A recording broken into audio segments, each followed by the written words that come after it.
Long before history was written, people were already shaping stone and earth with intention. Across deserts, valleys, and coastlines, they built places meant to last, not for display, but for belief, memory, and daily life. These structures remain where they were left, holding traces of how early societies organized space and meaning. In this documentary, letting the architecture speak for itself, settle in, and follow the evidence written into the land. Sechin Bajo. Sechin Bajo is located in the Casma Valley on the north-central coast of Peru, a dry corridor shaped by seasonal rivers descending from the Andes. The surrounding environment is harsh and open, with desert on either side of narrow agricultural land. Survival here depended on planning, coordination, and careful use of limited resources. Archaeologically, the site is identified as Sechin Bajo. Its earliest construction dates to around 3500 BCE, making it one of the oldest known architectural complexes in the Americas. This places Sechin Bajo firmly within the period when early societies were beginning to organize communal labor on a large scale. The site is composed of stone platforms, sunken circular plazas, and long walls arranged across a low terrace above the valley floor. These structures were not built all at once. Excavation shows multiple phases of construction, repair, and expansion over centuries. One of the most significant features at Sechin Bajo is its sunken circular plaza. This space is carefully cut into the ground and lined with stone walls. Entry into the plaza is controlled, guiding movement downward and inward rather than across open ground. The circular form focuses attention toward the center. Sound, movement, and visibility are contained within the space, suggesting that gatherings here were structured and deliberate. Stone walls surrounding the plaza are substantial. They were built from locally sourced stone set in clay mortar, prioritizing stability over fine finish. The scale of these walls indicates coordinated labor rather than household-level construction. Unlike later Andean ceremonial centers, Sechin Bajo shows no evidence of elaborate decoration or carved imagery in its earliest phases. Meaning here is expressed through form, alignment, and repetition rather than visual symbolism. The broader complex includes elongated platforms and corridors that frame open spaces. These elements organize movement and create boundaries without enclosing the site completely. There's little evidence of permanent residential occupation within the monumental core. Domestic activity appears to have taken place nearby, suggesting that Sechin Bajo functioned primarily as a communal or ceremonial center. Subsistence at the time relied on a combination of valley agriculture and coastal resources. While the site itself is inland, its inhabitants were part of broader exchange networks linking river valleys and the Pacific coast. The absence of defensive walls is notable. Sechin Bajo was not designed for protection or control through force. Its architecture does not restrict access through fortification, but through spatial design. Construction at the site followed an additive process. Earlier structures were not demolished when new ones were built. Instead, they were covered, expanded, or incorporated into later phases. This layering created a built record of continuity. Each generation modified the same spaces, reinforcing connection to place rather than relocating. Sechin Bajo's early date challenges assumptions about when large-scale construction emerged in the Andes. Monumentality here predates ceramics, metal tools, and formal states. The builders relied on simple technology but complex organization. Quarrying, transport, and placement of stone required shared effort and scheduling. The site's layout suggests that gatherings were periodic rather than constant. People likely assembled here at specific times, possibly linked to seasonal cycles or communal obligations. Over time, architectural complexity increased. Later phases show more defined platforms and expanded walls, indicating growing investment rather than abrupt transformation. Despite this growth, the site never developed into a dense urban settlement. It remained focused on communal space rather than residential expansion. Eventually, activity at Sechin Bajo declined. Environmental change, shifting, social networks, or the emergence of nearby centers may have reduced its role. When use ended, structures were left in place. Wind, sand, and erosion softened edges but preserved overall layout. Modern excavation has revealed how early the principles of planning, enclosure, and spatial control appeared in the Andes. Sechin Bajo demonstrates that organized communal architecture emerged independently, shaped by local conditions rather than external influence. The site records a moment when people invested collective labor into shared spaces rather than individual dwellings. Its architecture emphasizes gathering over hierarchy, enclosure over display. Sachin Bajo stands at the beginning of a long tradition of Andean monumental construction, setting patterns that would be refined over millennia.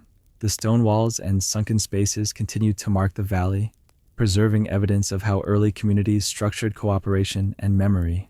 Tepe Sialk Ziggurat. Tepe Sialk lies near the modern city of Kashan, on the edge of Iran's central plateau. The surrounding land is dry and open, shaped by seasonal water flow and long cycles of drought and renewal. This environment offered limited resources, but it also created predictable conditions that early communities learned to manage over time. Archaeologically, the site is identified as Tepe Sialk. It consists of two main settlement mounds, often referred to as the North and South Hills. Together, they record nearly 3,000 years of continuous human activity, from small early villages to more complex organized communities. Among the most significant features of Tepe Sialk is a stepped mud brick structure commonly described as an early ziggurat. This structure dates to the late 4th millennium BCE, making it one of the earliest known examples of elevated ceremonial architecture in the Iranian plateau. Unlike the later monumental ziggurats of Mesopotamia, the Sialk structure is modest in scale. It does not rise dramatically above the landscape. Instead, it grows gradually from accumulated building phases, each layer built upon the remains of earlier construction. The ziggurat was built primarily from sun-dried mud brick made of local clay mixed with organic material. These bricks were vulnerable to erosion, which meant that the structure required regular maintenance. Its survival indicates long-term commitment rather than short-term use. The stepped form is deliberate. Each level creates a flat surface, separating elevation into stages rather than a continuous slope.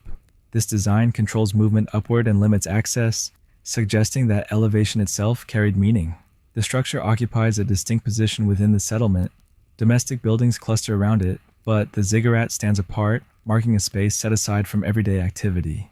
This separation reflects an emerging distinction between ordinary life and specialized, communal or ritual functions. There's no evidence that the ziggurat served a defensive purpose. Its position does not command access routes or protect the settlement.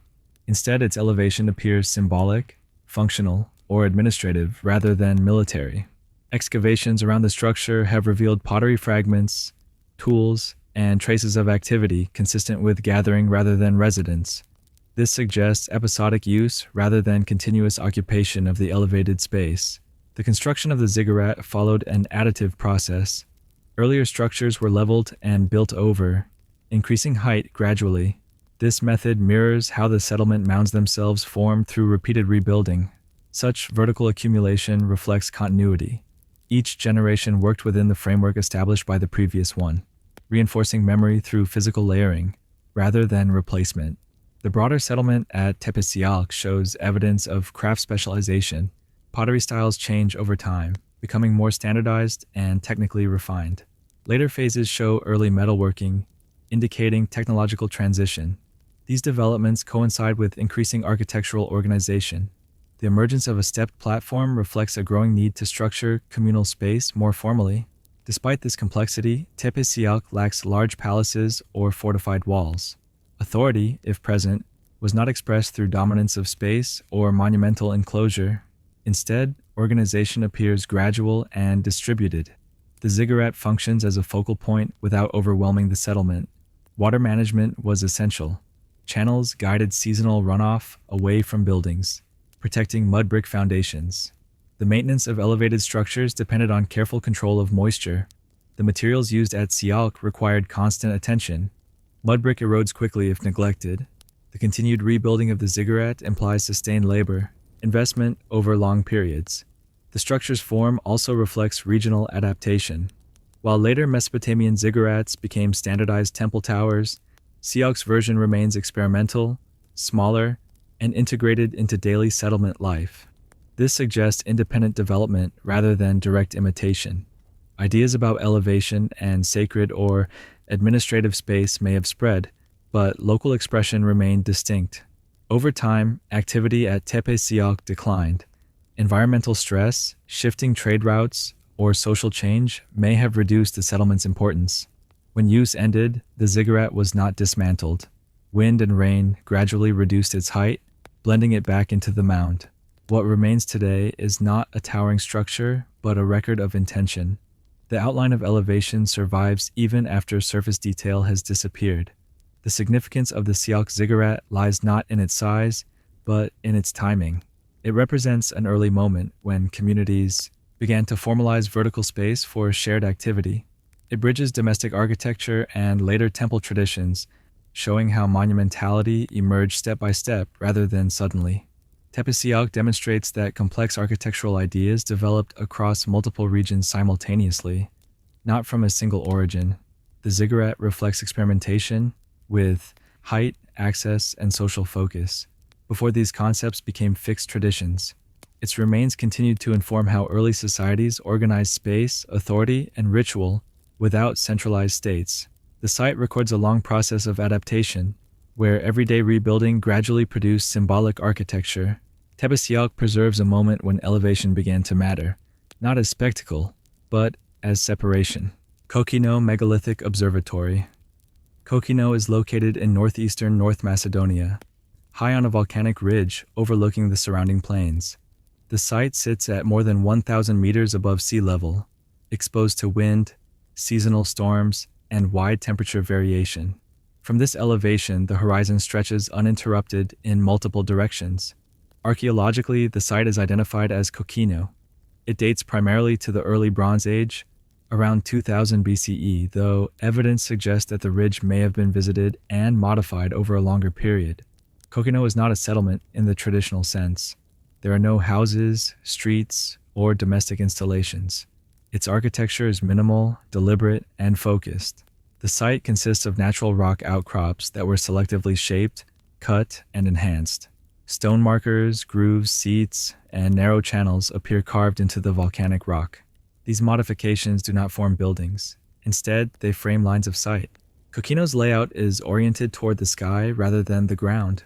From specific points on the ridge, the horizon becomes a reference surface.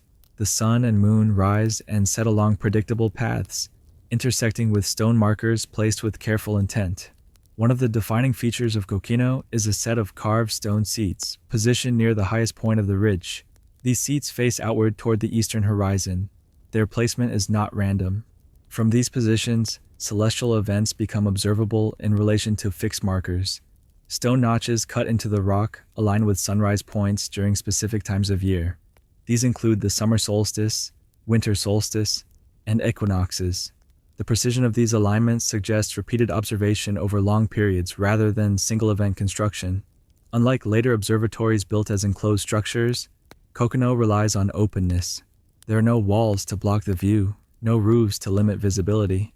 The sky itself is the ceiling. The markers are subtle. Some are no more than narrow cuts or protrusions. Their effectiveness depends on being in the correct position at the correct time. Without knowledge of the system, they appear unremarkable. This design implies that Kokino was used by people with specialized knowledge. Observation likely followed learned practices passed down through generations. The site also includes alignments related to lunar movement. The moon's extremes, known as lunar standstills, occur over an 18.6-year cycle. Some markers appear to correspond with these rare events, indicating long-term tracking. Such observation requires continuity. A single generation could not identify lunar cycles without reference to earlier records or teaching. This suggests sustained use rather than occasional visitation. Kokino's position on a ridge is critical. At lower elevations, horizon markers would be obstructed by terrain. Here the sky meets land clearly, allowing precise observation. There's no evidence of agricultural activity at the site itself. No storage pits, tools, or domestic debris suggest permanent residence. Kokino was visited, not inhabited.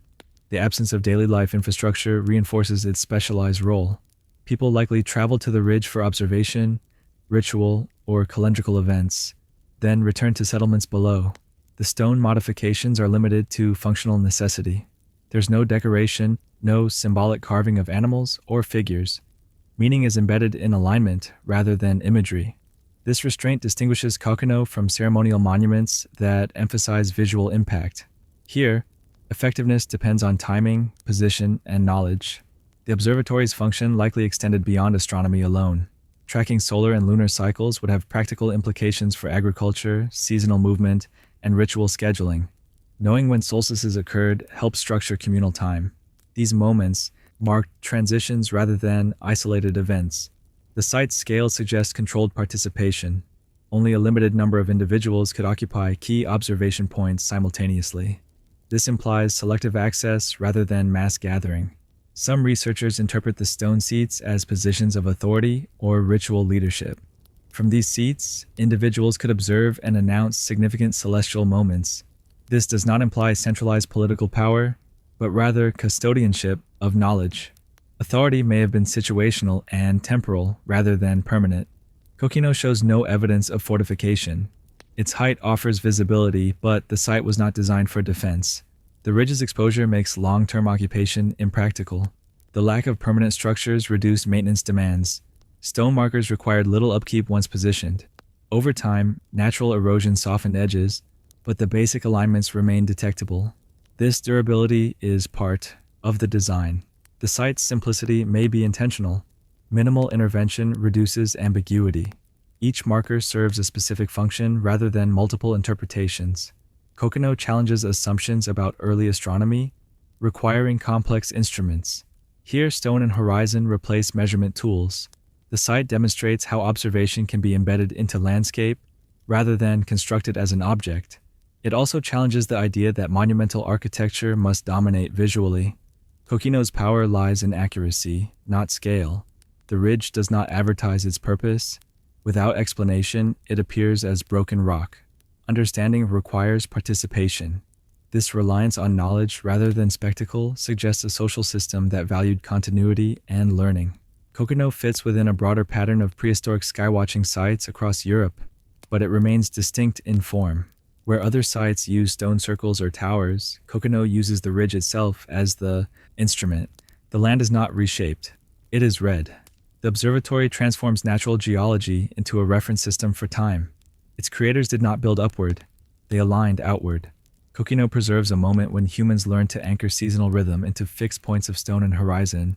The site records observation rather than belief, precision rather than myth. It shows how early societies organized time before calendars, writing, or mechanical tools. Kokino stands as evidence that knowledge could be spatial, embodied, and practiced rather than recorded. The ridge remains open, its markers still intersecting sky and land, as they did thousands of years ago. Sesklo Settlement. Sesklo is located in the region of Thessaly, central Greece, set on a low hill overlooking fertile plains.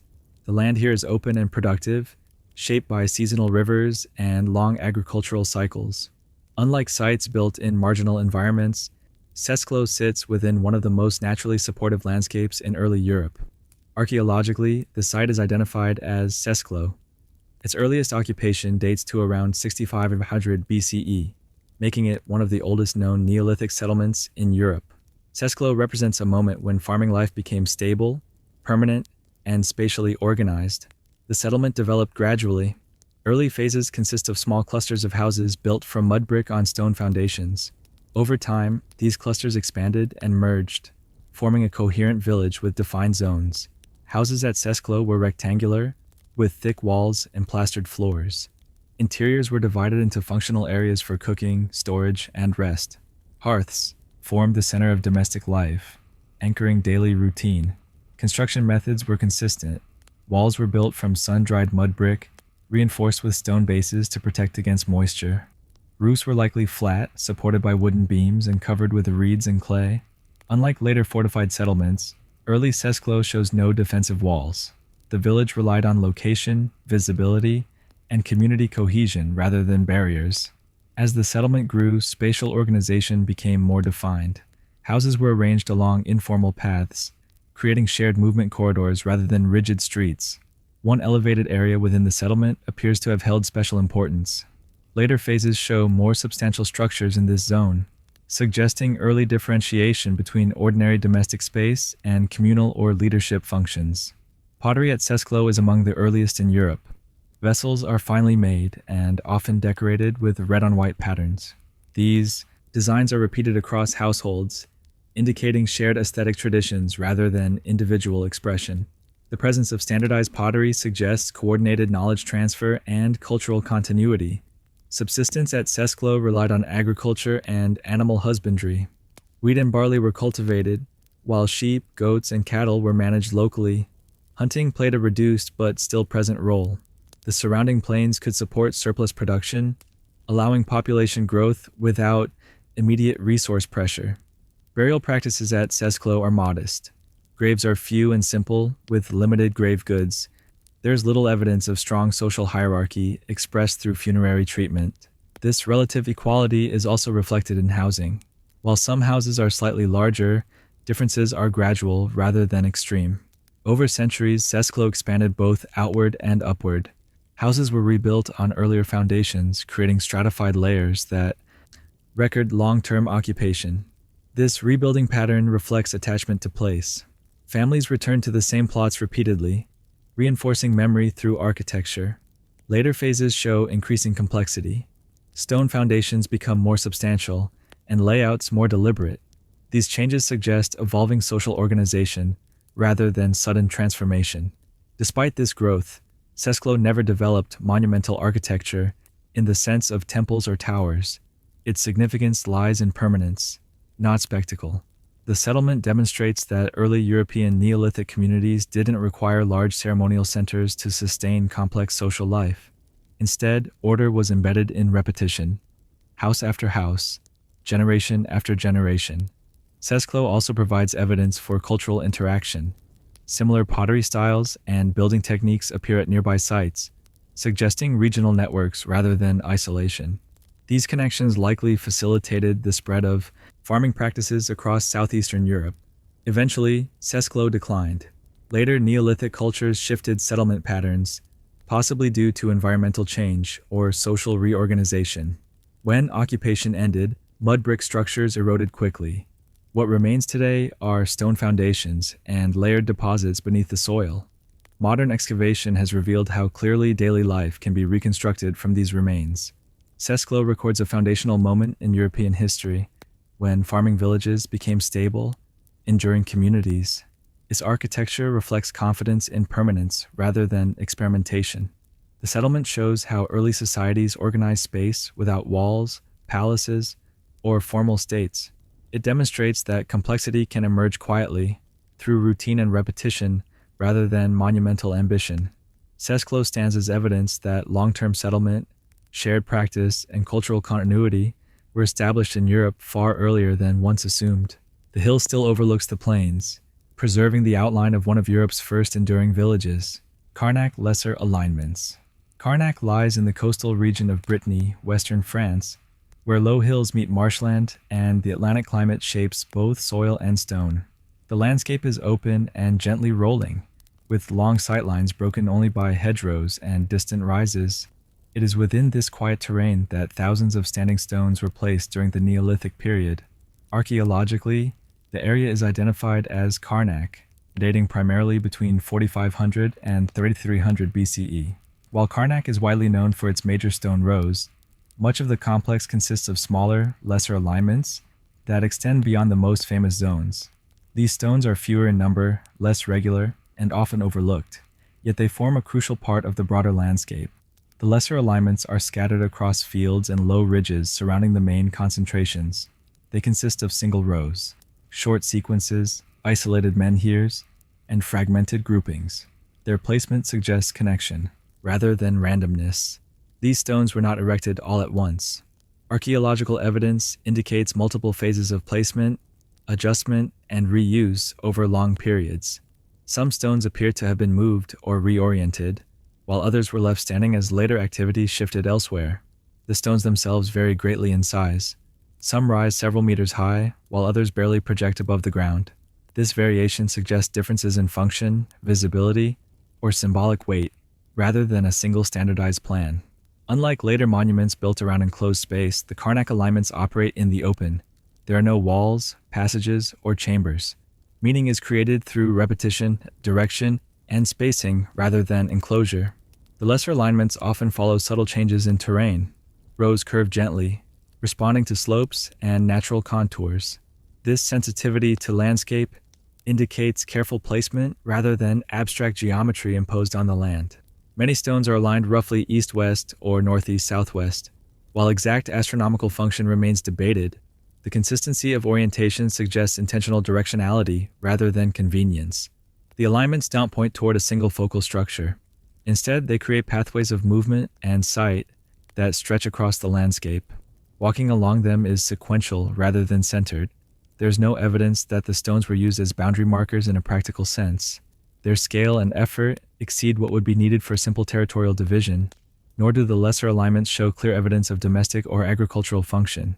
They occupy land that could otherwise have been cultivated, suggesting that their purpose justified long-term spatial commitment. The labor required to quarry, transport, and erect even smaller menhirs was substantial.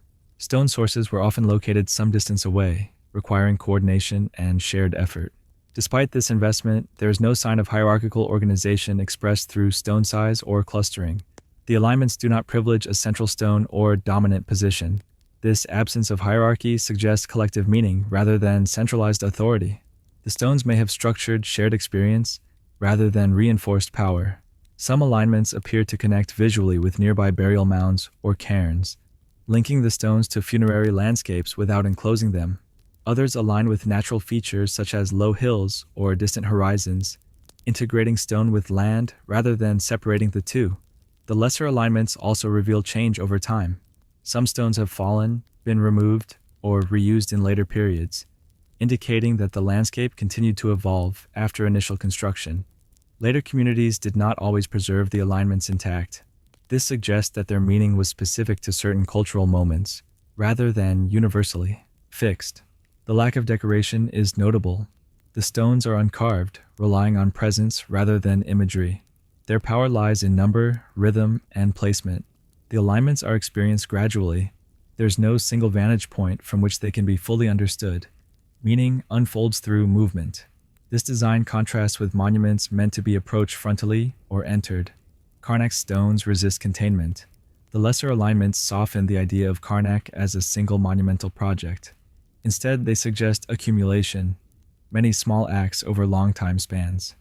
These stones may have marked seasonal movement, communal gatherings, or ritual pathways rather than fixed events. Their spacing allows for human movement between stones, not obstruction. They guide rather than block. The open arrangement encourages participation rather than observation from a distance. Karnak's lesser alignments demonstrate that monumentality does not require mass concentration. Distributed stone can shape experience just as powerfully. They also show that Neolithic communities were capable of long-term landscape planning without rigid central design. The alignments operate at a human scale. They are walked, not viewed from above. Over thousands of years, agriculture, erosion, and modern development have altered the terrain. Yet many stones remain in place. Their persistence anchors memory in the landscape even as meaning shifts. The lesser alignments remind us that Karnak was not a single construction event, but an ongoing relationship between people, stone, and land. They preserve a way of thinking about space that values continuity over climax. These stones do not announce themselves. They wait to be encountered. Their significance lies not in spectacle, but in endurance and repetition. Karnak's lesser alignments continue to shape how the land is read, long after their original purpose has faded from memory. Beida stone platforms. Beida is located in southern Jordan, a short distance north of Petra, within a narrow valley carved into sandstone hills. The environment is dry, rocky, and constrained, with limited arable land and seasonal water flow. Settlement here required careful use of space and materials rather than expansion. Archaeologically, the site is identified as Beida. Occupation began around 7200 BCE during the pre-pottery Neolithic B period, placing Beida among the earliest permanently settled communities in the Levant. Beida is defined by stone platforms and circular buildings rather than by mud brick houses. Builders relied heavily on locally available stone, stacking and shaping it to create stable foundations and raised living surfaces. These platforms formed the structural core of the settlement. In its earliest phase, Beida consisted of semi-subterranean circular structures. Floors were set below ground level, while low stone walls supported light superstructures, made of organic materials. This design helped regulate temperature in a harsh climate. The stone platforms elevated living space above uneven ground and seasonal runoff. Their construction required planning and coordination, as stone had to be gathered, shaped, and placed precisely to create level surfaces. Over time, architecture at Beta changed. Circular buildings gave way to more rectilinear forms, with thicker stone foundations and clearer internal divisions. This transition reflects broader changes occurring across Neolithic societies in the region. The platforms themselves remained central. Even as house shapes evolved, raised stone bases continued to define space and structure daily life. Movement within the settlement was tightly controlled. Narrow pathways connected clusters of platforms, limiting circulation and creating defined zones.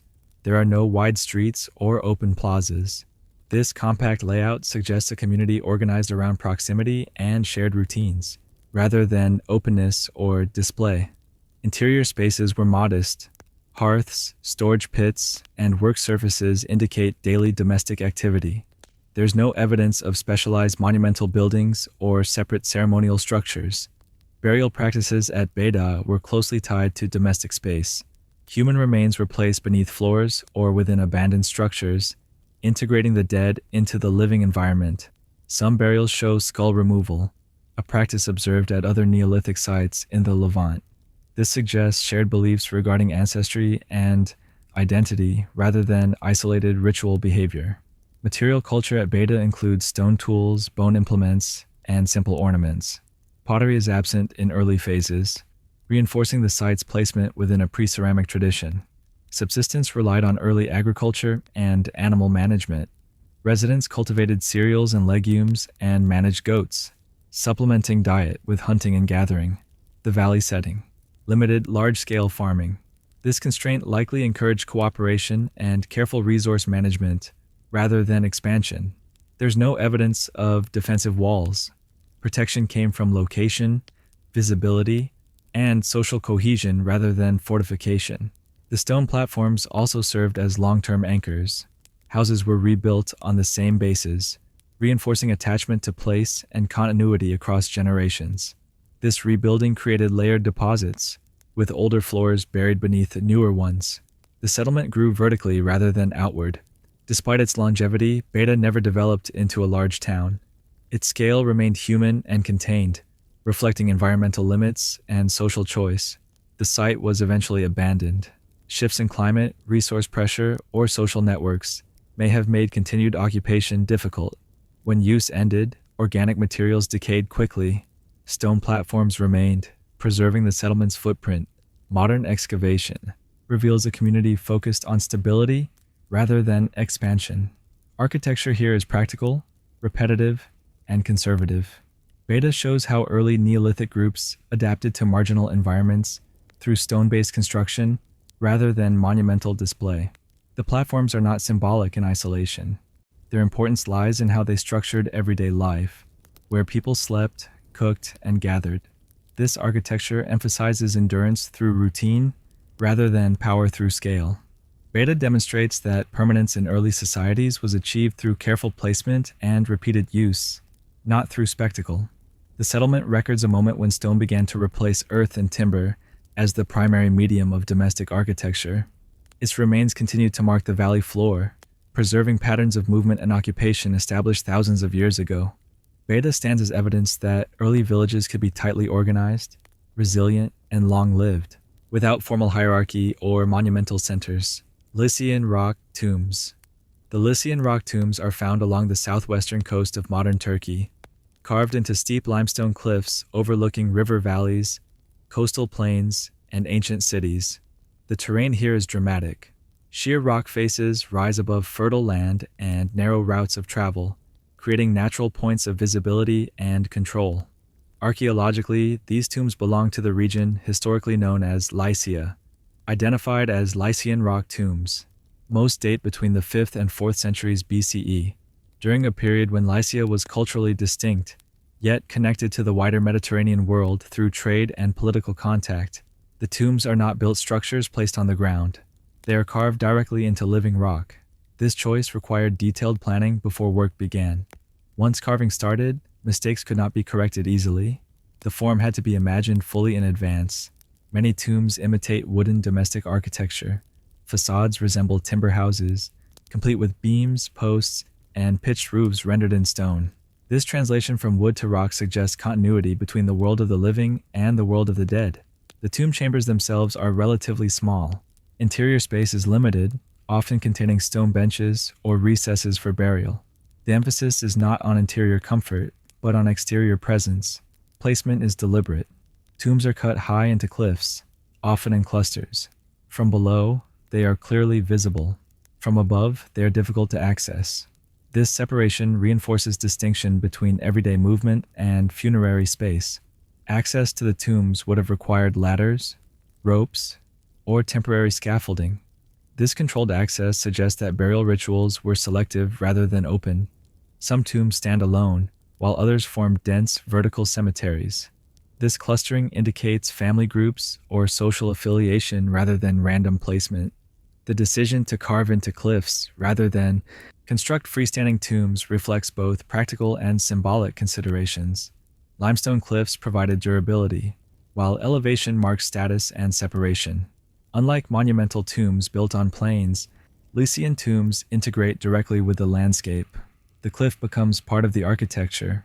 Many facades are decorated with reliefs or inscriptions. These inscriptions often name the deceased and sometimes issue warnings against disturbance.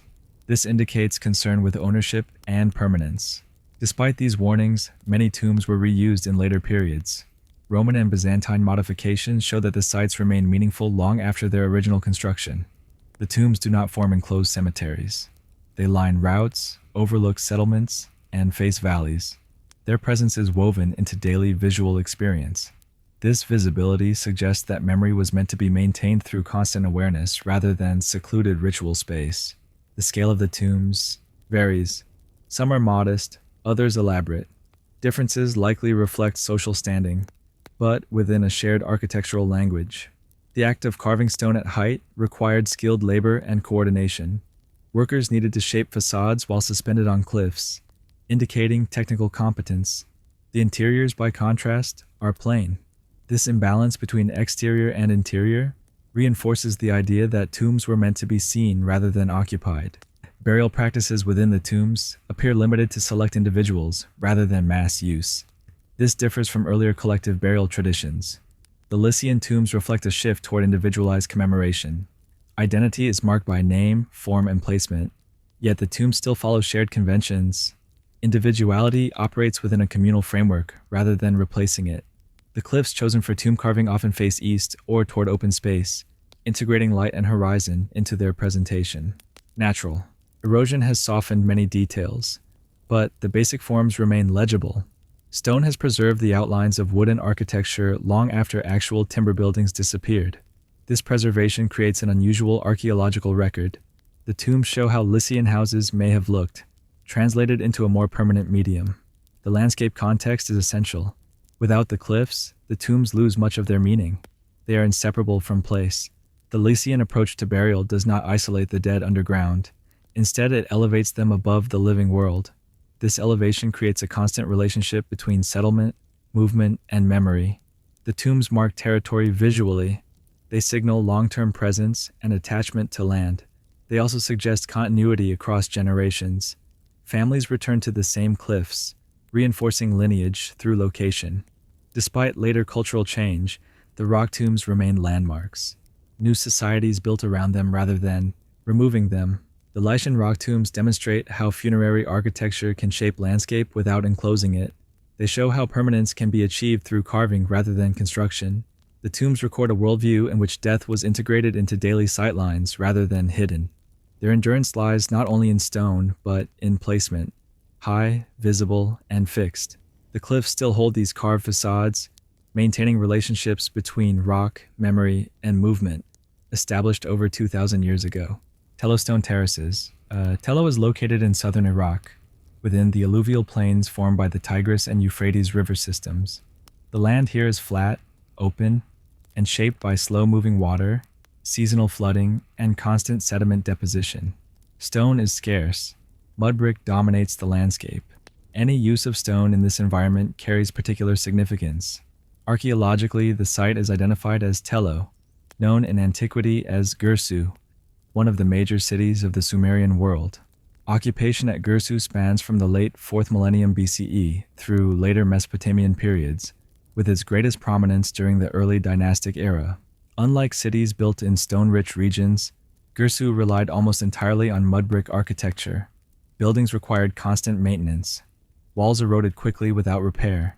Against this backdrop, the presence of stone terraces stands out as a deliberate architectural choice. These terraces appear as raised, leveled platforms constructed with stone foundations or stone-reinforced retaining edges. They do not form freestanding buildings. Instead, they create stable elevated surfaces within an otherwise unstable environment. Elevation in Mesopotamia served multiple purposes. Raised platforms protected structures from flooding, separated important spaces from ordinary ground level, and visually marked areas of significance. The terraces at Tello were not isolated features. They formed part of a larger architectural system that included temples, administrative buildings, and courtyards built above the surrounding plain. Stone was transported from distant sources. Southern Mesopotamia lacks natural stone deposits suitable for construction. Moving stone required organized labor and logistical planning, indicating institutional control rather than household initiative. The terraces provided a durable base for mud brick superstructures. While the brick buildings above have largely vanished, the stone elements preserve the footprint and elevation of key spaces. Archaeological evidence suggests that these terraces supported religious and administrative architecture rather than domestic housing. Their size, placement, and construction effort exceed what would be required for ordinary dwellings.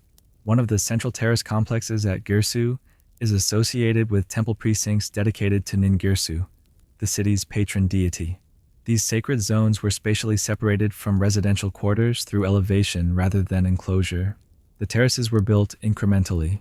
Earlier platforms were expanded, reinforced, or overbuilt, creating layered elevation rather than abrupt redesign.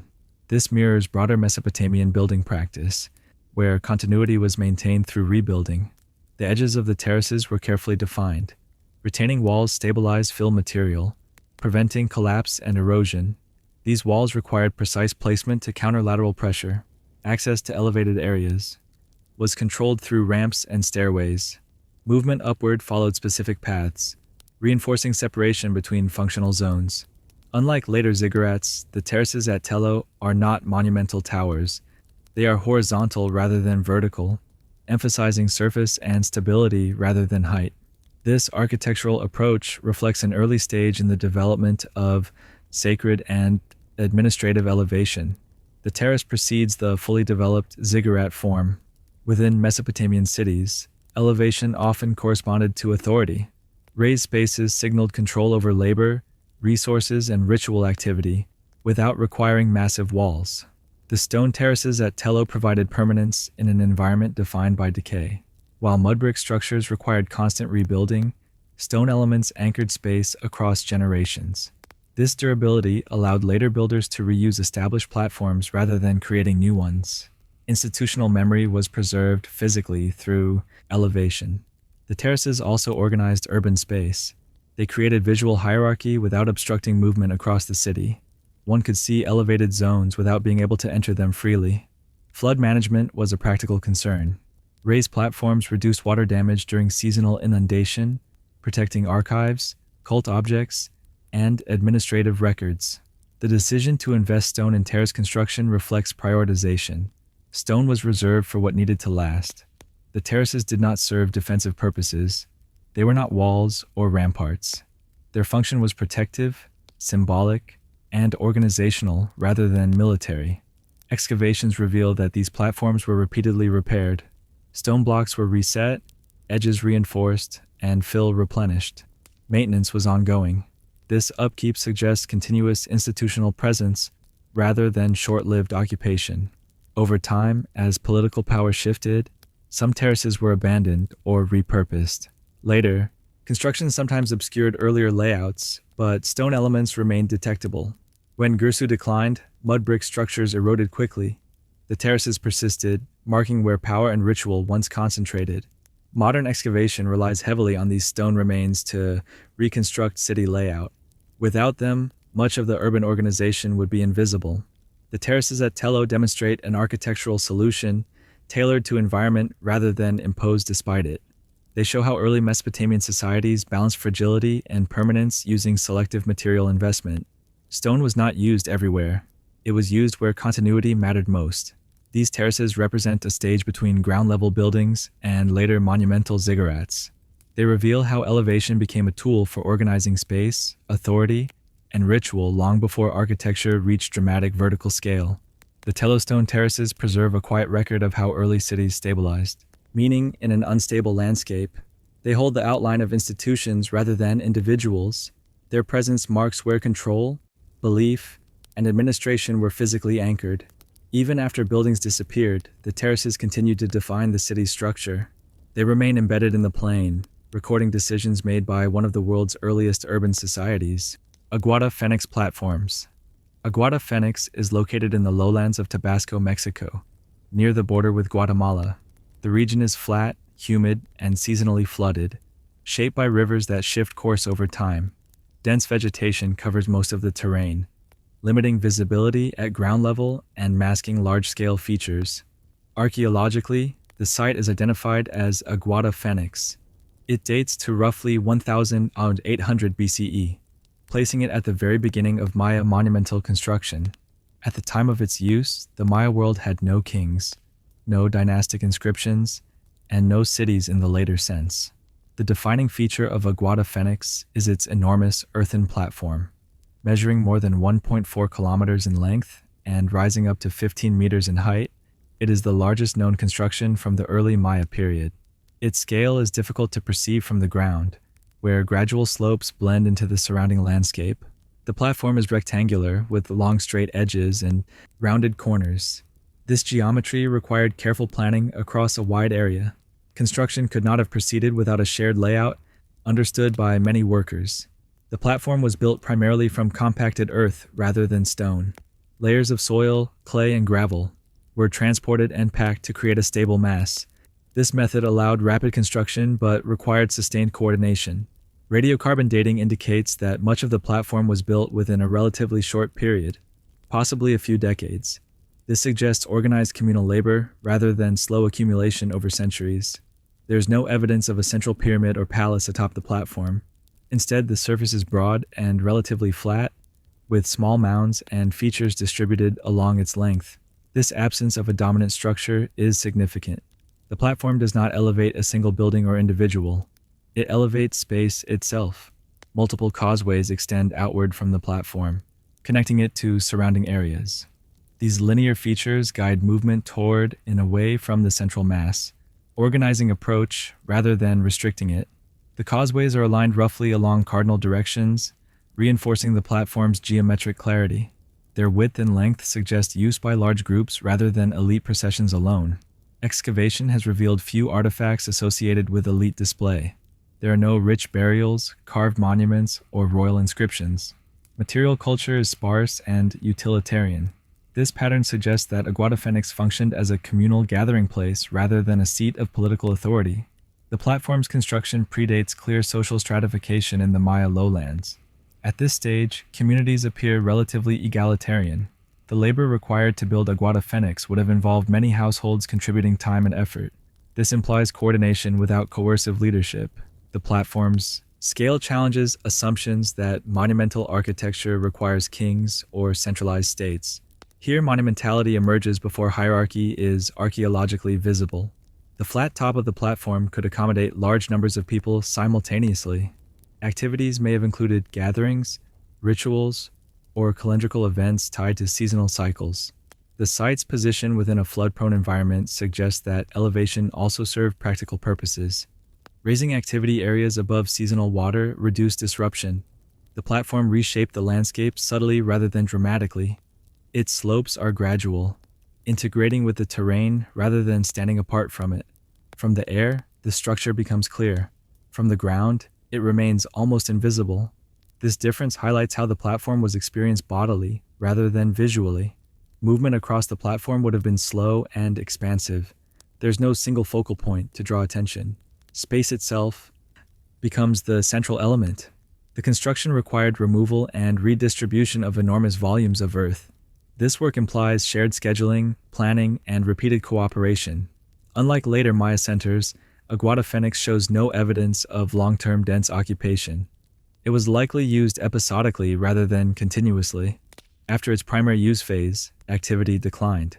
Later Maya developments shifted toward smaller platforms, pyramids, and dynastic centers elsewhere. The platform was not dismantled or repurposed extensively. It remained part of the landscape, gradually covered by sediment and vegetation. Modern discovery relied on LiDAR technology, which revealed the platform's outline beneath forest cover. Without this technology, the site might have remained unrecognized. This invisibility over centuries underscores the platform's integration with the environment. Aguada Phoenix represents a moment when people chose to build collectively at unprecedented scale, without concentrating power in structures or individuals. Its architecture emphasizes inclusion rather than hierarchy. The platform organizes movement and gathering without walls or enclosures. It creates a shared surface rather than a restricted interior. Aguada Phoenix shows that early monumentality in Mesoamerica emerged through cooperation rather than command. The site demonstrates how landscape modification can be monumental without being vertical. It records an experiment in social organization expressed through earth rather than stone. The platform stands as evidence that early Maya communities invested labor in shared space before formal leadership structures appeared. Its form preserves a different pathway to complexity, one that does not rely on visible authority. Aguada Phoenix remains embedded in the lowland terrain, its vast shape still defining space long after active use ended. Kotosh stone architecture. Kotosh is located in the highlands of central Peru, near the modern city of Huánuco, at an elevation of more than 1,900 meters above sea level. The environment here is cooler and more temperate than the coastal valleys, shaped by mountain slopes, seasonal rainfall, and narrow agricultural terraces. Stone is abundant, while timber is limited, influencing how early structures were built. Archaeologically, the site is identified as Kotosh. Occupation began around 3000 BCE and continued for many centuries. Kotosh belongs to a broader tradition of early Andean ceremonial architecture that predates ceramics and later state societies. The site is best known for a series of stone-built ceremonial buildings constructed on raised platforms. These structures were not residential. They were purpose-built spaces set apart from daily domestic life. Kotosh architecture is characterized by thick stone walls, carefully laid foundations, and interior spaces that are enclosed and controlled. Entry points are narrow. Movement is deliberate. These buildings were designed to be entered intentionally rather than casually. One of the defining features of Kotosh is the repeated rebuilding of ceremonial structures. Older buildings were not dismantled or abandoned. Instead, they were filled in and new structures were built directly on top of them. This process created layered architecture. Each phase sealed the previous one, preserving it beneath new construction. Over time, the site accumulated vertically rather than expanding outward. The most well-known structure at Kotosh is the Temple of the Crossed Hands. Inside this small stone chamber, two pairs of sculpted hands emerge from the wall, crossed at the wrists. These reliefs are among the earliest known examples of symbolic stone sculpture in the Andes. The chamber itself is modest in size. The walls are thick, the ceiling low. The space is enclosed, dark, and acoustically contained. This environment would have amplified sound and focused attention inward. The placement of the sculpted hands is deliberate. They are positioned at eye level, visible only to those inside the chamber. There is no external display. Meaning is directed toward participants rather than observers. Other structures at Kotosh follow similar principles, even when they lack carved imagery. Stone benches, central hearths, and carefully plastered floors appear repeatedly. Fire played a central role. Many chambers contain evidence of controlled burning within hearths. These fires were maintained and extinguished deliberately, suggesting ritual use rather than domestic heating. The repeated sealing of structures indicates that buildings were not meant to be permanent gathering spaces. Their use was episodic. Once a phase of activity ended, the space was closed and replaced. This pattern suggests that ritual at Kotosh was tied to cycles rather than continuous occupation. Each generation contributed to the site through construction rather than prolonged use. Unlike later Andean temples, Kotosh shows no evidence of large plazas, monumental stairways, or public spectacle. Participation was limited by space and access. The architecture emphasizes interior experience over exterior presence. Walls are plain. There's no decoration on outer surfaces. Stonework at Kotosh is functional rather than refined. Blocks are shaped enough to fit securely, but not polished or ornamental. Stability mattered more than appearance. The choice of stone as a primary material reflects both availability and intention. Stone creates permanence, especially when structures are buried and sealed. These buildings were designed to endure unseen. Their survival depended on being covered, protected from weather and disturbance. Kotosh does not appear to have been a political center. There are no elite residences, storage complexes, or administrative buildings associated with the site. Instead, it functioned as a ritual node within a wider settlement network. People likely traveled to Kotosh from surrounding communities rather than living there permanently. The site's location in the highlands suggests regional significance rather than local convenience. Reaching Kotosh required effort. The absence of defensive architecture reinforces its non-military role. Walls here are not barriers. They are enclosures. Kotosh architecture marks a transition in Andean building tradition. It sits between early communal architecture like Sechin Bajo and later monumental temples. It shows an early concern with interior ritual space, controlled access, and symbolic permanence. The repeated rebuilding demonstrates a concept of continuity that does not rely on preservation of the visible structure. Meaning was maintained through replacement rather than conservation. Each new building respected the footprint of the previous one, reinforcing spatial memory even as physical form changed. This continuity suggests shared understanding across generations. Kotosh architecture does not attempt to dominate the landscape. It does not rise dramatically above its surroundings. Instead, it accumulates quietly, layer by layer. The stone chambers at Kotosh record how early Andean societies began to formalize ritual space before states, writing, or monumental display. They show that architecture could organize belief without spectacle. Kotosh preserves an architectural language focused on enclosure, repetition, and controlled experience. Its structures remain beneath the surface, holding traces of ritual activity shaped by stone, fire, and deliberate closure. Bolshoi Zayatsky Labyrinths. Bolshoi Zayatsky Island lies in the White Sea, off the northern coast of Russia, within the Solovetsky archipelago. The environment here is stark and exposed.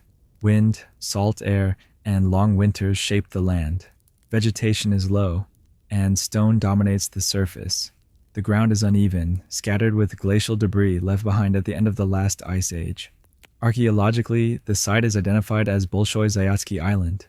The island contains more than a dozen stone labyrinths, along with stone mounds, settings, and alignments. Most are dated broadly to the late Neolithic or early Bronze Age, though precise dating remains difficult due to the absence of organic material. The labyrinths are constructed directly on the ground surface using small rounded stones gathered locally. No mortar was used. Stones were placed carefully to form continuous winding paths that curve inward toward a central point. These are not walls. They are low, rarely rising more than a few tens of centimeters above the ground. From a distance, they can be difficult to distinguish from the surrounding stone-strewn terrain. The form of the labyrinths is consistent. A single path coils inward in a spiral-like pattern, doubling back repeatedly before reaching the center. There are no branches or choices. Movement is guided completely by the layout. The entrance is clearly defined. Once inside, the path controls direction and pace. Progress is slow and deliberate, shaped by the need to follow the stone line closely. The central area is small and unmarked. There's no raised feature, altar, or structure at the center. The emphasis is on the journey inward, rather than arrival at a destination. The labyrinths vary in size. Some are only a few meters across, while others reach more than 20 meters in diameter. Despite this variation, their design principles remain the same. Most labyrinths are positioned close to the shoreline. This placement has prompted interpretation related to the sea, navigation, or fishing practices. However, the labyrinths are not aligned for practical navigation. They don't serve as markers visible from the water, nor do they indicate safe passages or landing points. Their relationship to the sea appears symbolic rather than functional. The constant sound of waves and shifting light may have formed part of the experience of moving through the paths. There is no evidence of domestic activity within or immediately around the labyrinths. No hearths, refuse deposits, or habitation structures are associated with them. This separation from daily life suggests that the labyrinth served a specialized purpose rather than routine use. The The construction effort required to build a labyrinth is modest compared to large stone monuments, yet the precision of placement indicates intention rather than casual arrangement. Stones are selected for size and shape, allowing the path to remain continuous without gaps. This continuity is essential to the design. The labyrinths were likely built quickly, but their planning required visualization of the entire form before construction began. Errors would disrupt the path and break the sequence. This implies that builders had a mental model of the design, passed through teaching or repeated practice. Similar stone labyrinths are found across northern Europe, particularly along the coasts of Scandinavia and the Baltic. The Bolshoi-Zayatsky examples belong to this wider tradition. Despite regional variation, the basic concept remains consistent: a single controlled path leading inward and outward. The purpose of these labyrinths is debated. Some interpretations link them to ritual movement, initiation, or symbolic journeys. Others suggest association with fishing rites, where movement through the labyrinth was meant to ensure success at sea or protection from danger. What is clear is that the labyrinths were not meant to confuse. Unlike later hedge mazes, there's no risk of getting lost. The design ensures arrival at the center if the path is followed. This certainty distinguishes the labyrinth from a maze. The experience is about duration and repetition rather than choice. Walking the labyrinth requires time and attention. The body must adjust repeatedly to turns, slowing movement, and altering orientation. This embodied experience may have been central to its function, meaning may have emerged through movement rather than symbolism alone. The labyrinths are open to the sky. There is no enclosure or boundary beyond the stone lines themselves. Wind and weather remain present throughout the experience. Seasonal conditions would have changed how the labyrinths were used. Snow, ice, and low light in winter would transform visibility and movement. The durability of the labyrinths is notable. Despite centuries of exposure, many remain intact. Their low profile reduces damage from wind and ice. Later activity on the island did not erase them.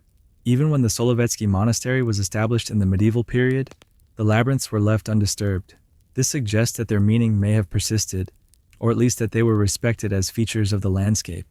The labyrinths do not dominate the island visually. They require close approach to be recognized. Their presence is subtle. This subtlety contrasts with monumental stone circles or mounds. Here, significance is embedded at ground level. The labyrinths shape behavior rather than sightlines. They are activated by movement, not observation.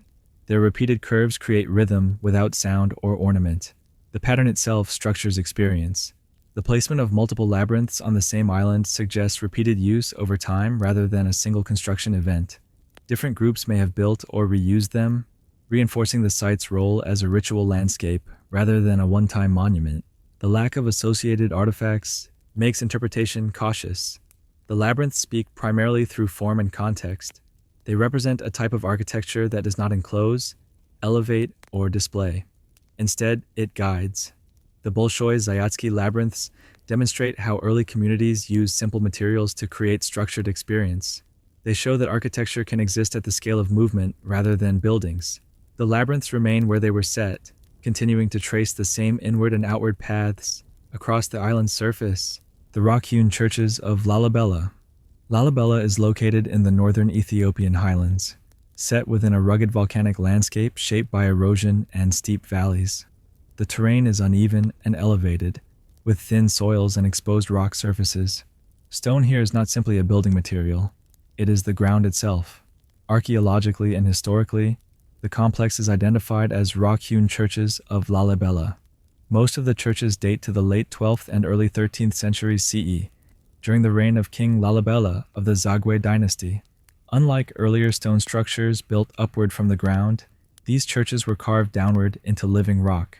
The architecture of Lalibela reverses conventional construction logic. Builders did not stack stone blocks. They removed stone. Each church began as a block of bedrock, isolated by trenches cut on all sides. From this mass, interior spaces were carved inward and downward. This method required complete planning before work began. Once carving started, the final form could not be easily altered. Walls, columns, ceilings, windows, and doors had to be envisioned in advance. The churches are monolithic, meaning each structure is carved from a single piece of rock. This approach creates continuity between exterior and interior. There are no joints, no added walls, and no separate foundations. Access to the churches is controlled through narrow passages, tunnels, and step pathways carved into the rock. Movement through the complex is indirect. Visitors descend into trenches, turn through corridors, and emerge into sunken courtyards. This sequence separates the churches from the surrounding town. Entry is gradual rather than immediate, shaping experience through transition. The most well-known church, Biete Georgis, or the Church of St. George, is carved in the shape of a cross. It sits isolated at the bottom of a deep trench, fully detached from surrounding rock except at its base. Other churches form clusters connected by passageways.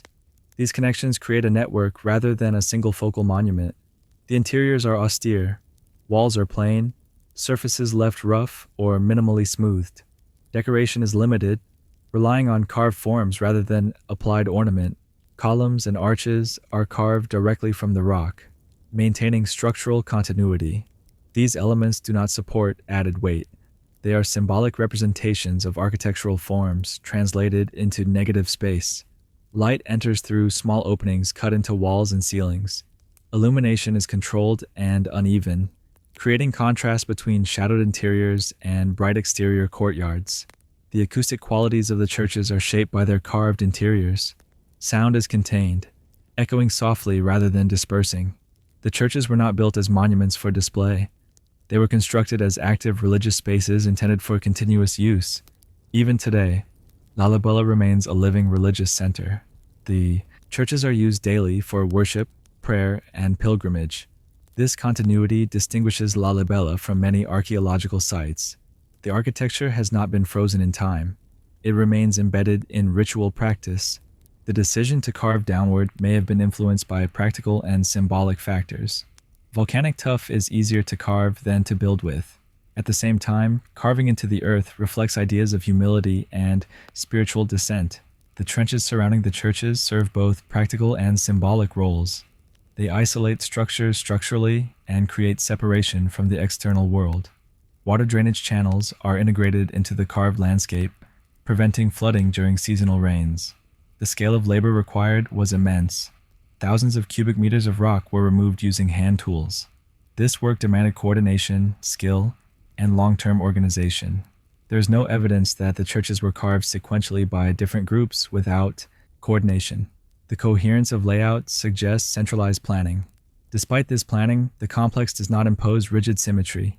Each church responds to the natural contours of the rock. The architecture adapts rather than dominates. Builders worked with existing fractures, slopes, and rock quality. This adaptive approach distinguishes Lalibela from later monumental stone architecture that seeks visual dominance. The churches do not rise above the landscape, they sink into it. Their visibility depends on proximity. From a distance, they are hidden. Only when approached closely do they reveal their full form. This concealment may have offered protection during periods of conflict, but it also reinforces inward focus. Lalibela's architecture emphasizes experience over spectacle. Meaning unfolds through movement, descent, and enclosure. The churches form a sacred landscape rather than isolated buildings. Pathways, courtyards, and trenches are integral to the design. The complex mirrors symbolic geography. Some passages are named after biblical locations, linking physical movement to spiritual narrative. The carving technique ensured durability. Solid rock walls resist weathering better than built masonry. Repairs over centuries have focused on drainage, surface stabilization, and roofing additions rather than structural rebuilding. The rock-hewn method preserved the original form while allowing continued use. Lalibela represents a rare convergence of architecture, landscape, and belief expressed through subtraction rather than addition. It demonstrates how monumentality can be achieved without height or mass. The churches show that architectural complexity does not require stacked materials, only careful planning and skilled labor. They stand as evidence of a building tradition where stone is shaped into space rather than assembled into form. Lalibela's churches preserve a worldview in which sacred space is carved out of the earth itself.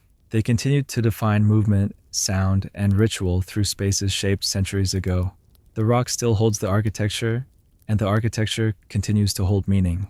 The Harappa civilization ruins. Harappa lies in the Punjab region of present-day Pakistan, on the plains shaped by the Indus River system. The land here is broad and fertile, formed by millennia of flooding, sediment, and seasonal change. Rivers defined movement, agriculture, and settlement long before modern borders existed. Archaeologically, the site is identified as Harappa.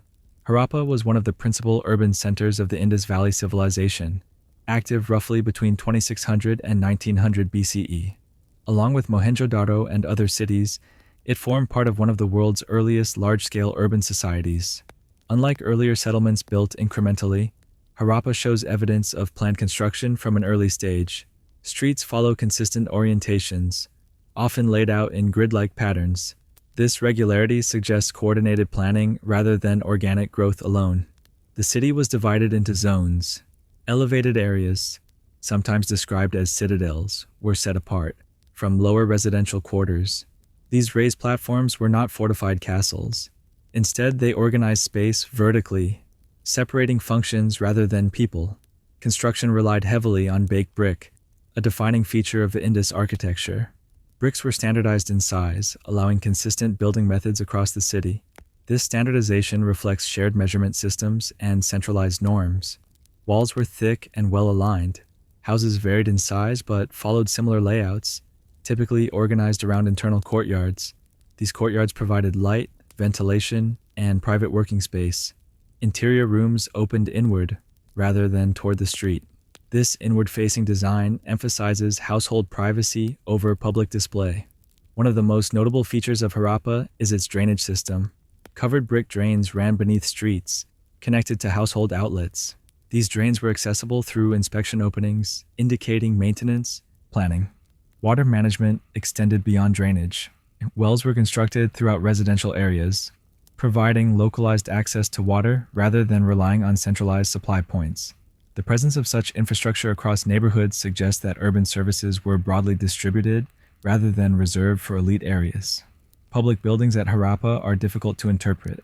Large structures, often labeled as granaries, may have served administrative or storage functions, but their exact use remains debated. What is striking is the absence of monumental palaces, temples, or royal tombs. There are no obvious buildings that dominate the city skyline or proclaim individual authority.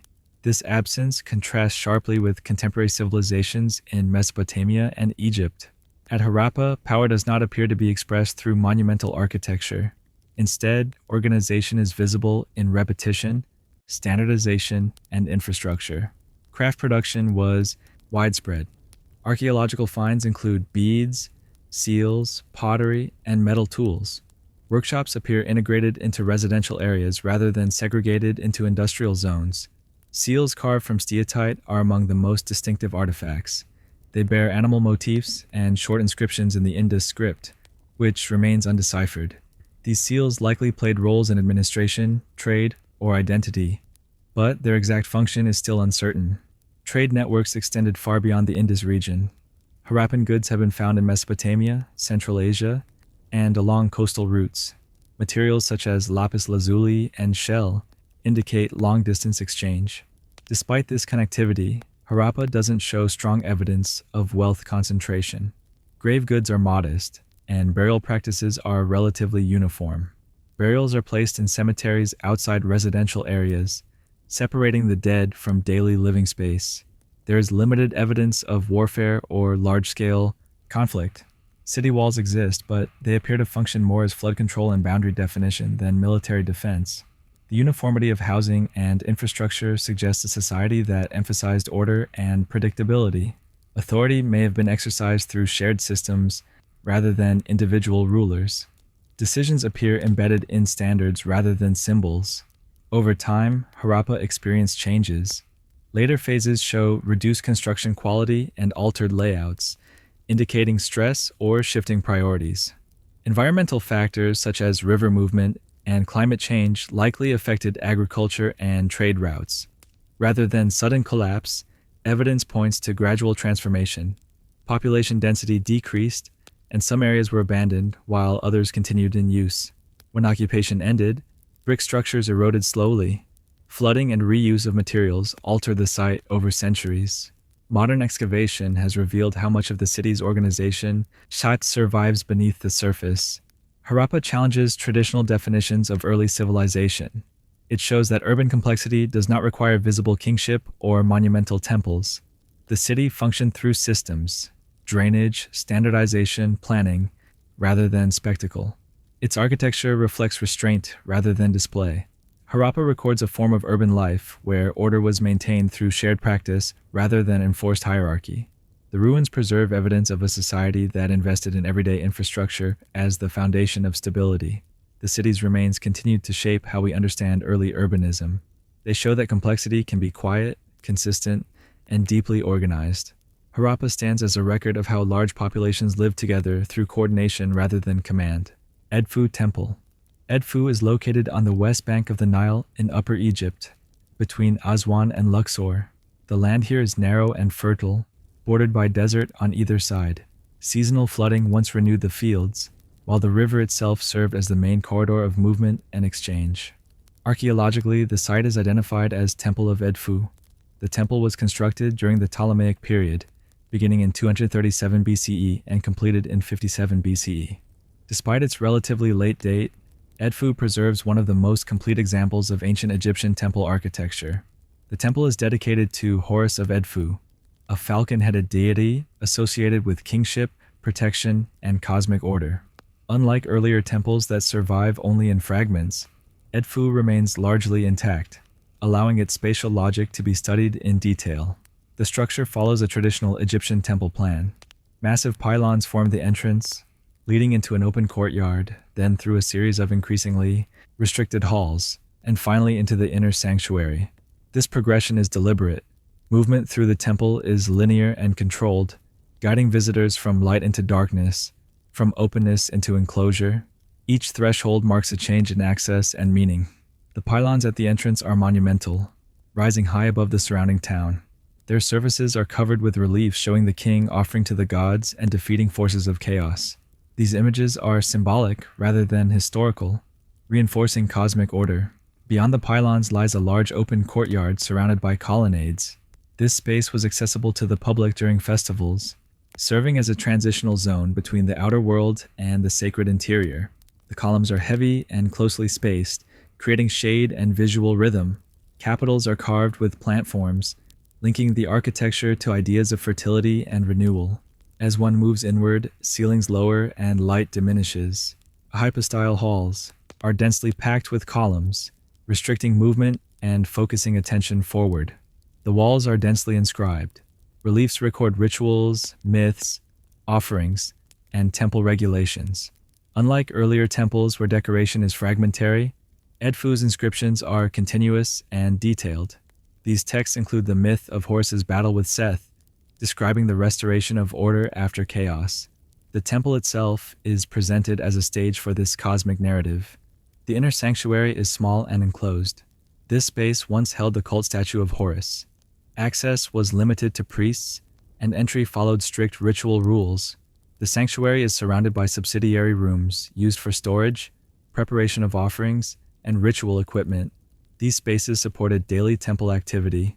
One of the most significant aspects of Edfu is its preservation of ritual practice.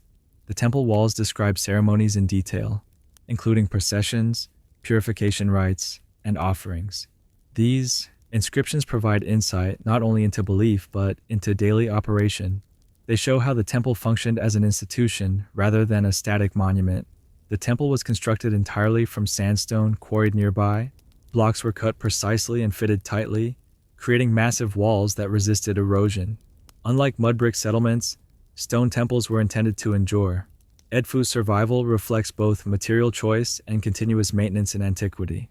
The temple was built during a period of Greek rule in Egypt, yet its architecture follows traditional Egyptian forms almost exactly.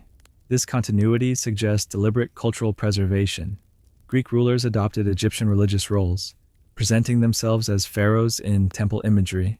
The temple thus reflects political strategy as much as religious devotion.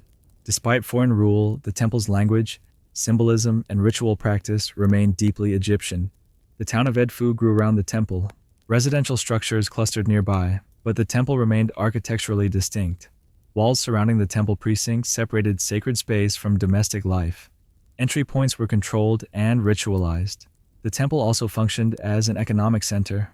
Land, labor, and goods were managed through temple administration.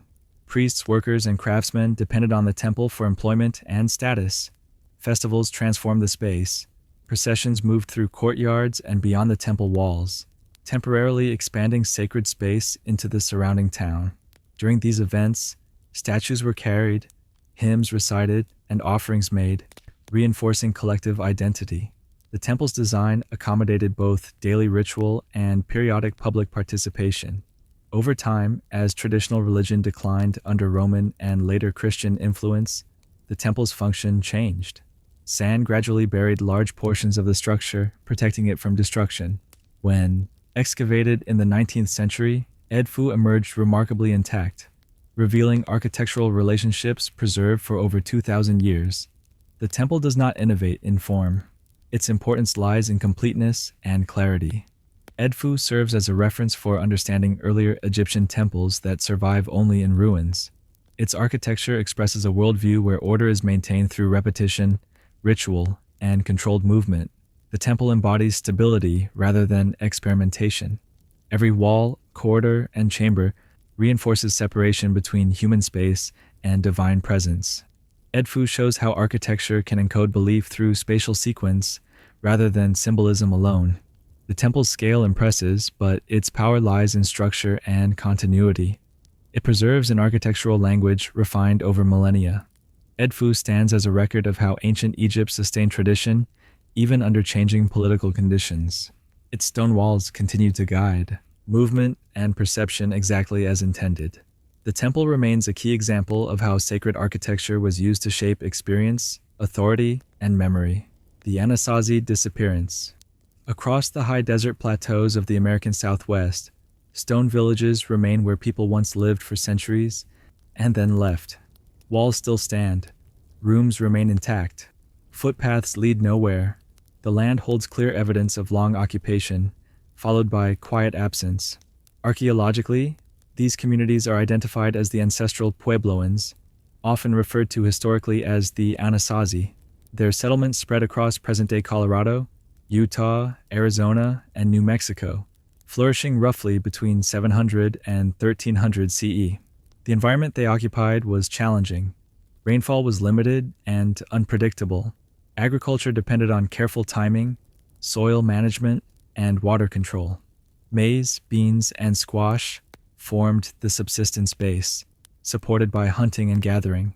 Despite these limits, ancestral Puebloan communities built complex settlements.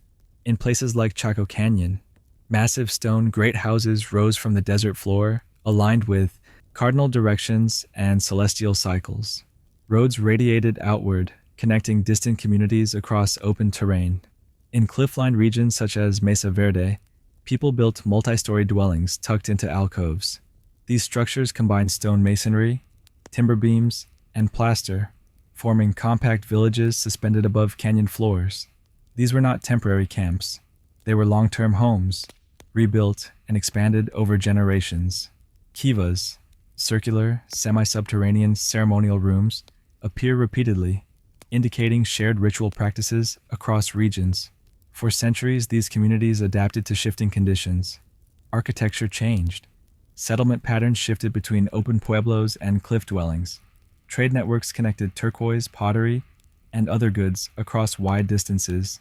Then, over the late 12th and 13th centuries, change accelerated. Tree ring data shows prolonged droughts during this period. Rainfall declined over multiple decades, stressing crops and water systems. In marginal environments, even small shifts had large consequences. Evidence from some sites suggests soil exhaustion.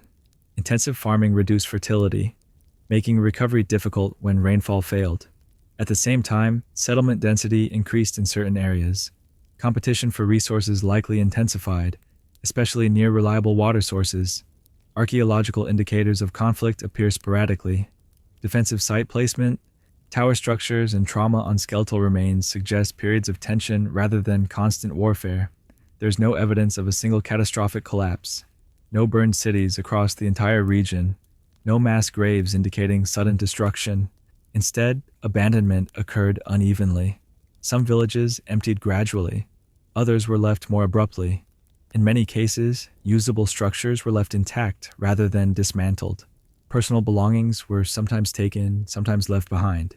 This variability suggests multiple motivations rather than a single cause. Cliff dwellings were among the last occupied sites in some regions. Their defensible locations and thermal advantages may have provided temporary stability. Eventually, even these were abandoned. Importantly, the people did not vanish. Descendant communities moved south and east, integrating into what are now known as Hopi, Zuni, and other Pueblo societies. Oral histories from these groups describe migration, hardship, and deliberate movement rather than disappearance. Archaeology supports this. Pottery styles, architectural techniques, and ritual practices continue beyond the abandoned sites, reappearing in later pueblos. The term disappearance reflects modern perception rather than historical reality. What ended was occupation of specific places, not the culture itself. Large centers like Chaco Canyon ceased to function as regional hubs. Roads fell out of use. Great houses were not rebuilt, but new communities formed elsewhere, often closer to permanent water sources. The ancestral Puebloan story is one of adaptation followed by relocation. Decisions were made in response to environmental stress, social pressure, and long-term sustainability. Architecture records this process. Early sites emphasize openness and expansion. Later sites prioritize defensibility, enclosure, and efficiency. The final departures were not acts of failure. They were acts of choice under constraint. Leaving stone villages behind preserved them. Had they remained occupied, many structures would have been dismantled, rebuilt, or erased. Instead, abandonment froze moments in time. These empty rooms and silent kivas create the illusion of sudden absence. But the archaeological record shows continuity beyond the ruins. The landscape holds both presence and movement. Paths lead away as clearly as walls remain standing.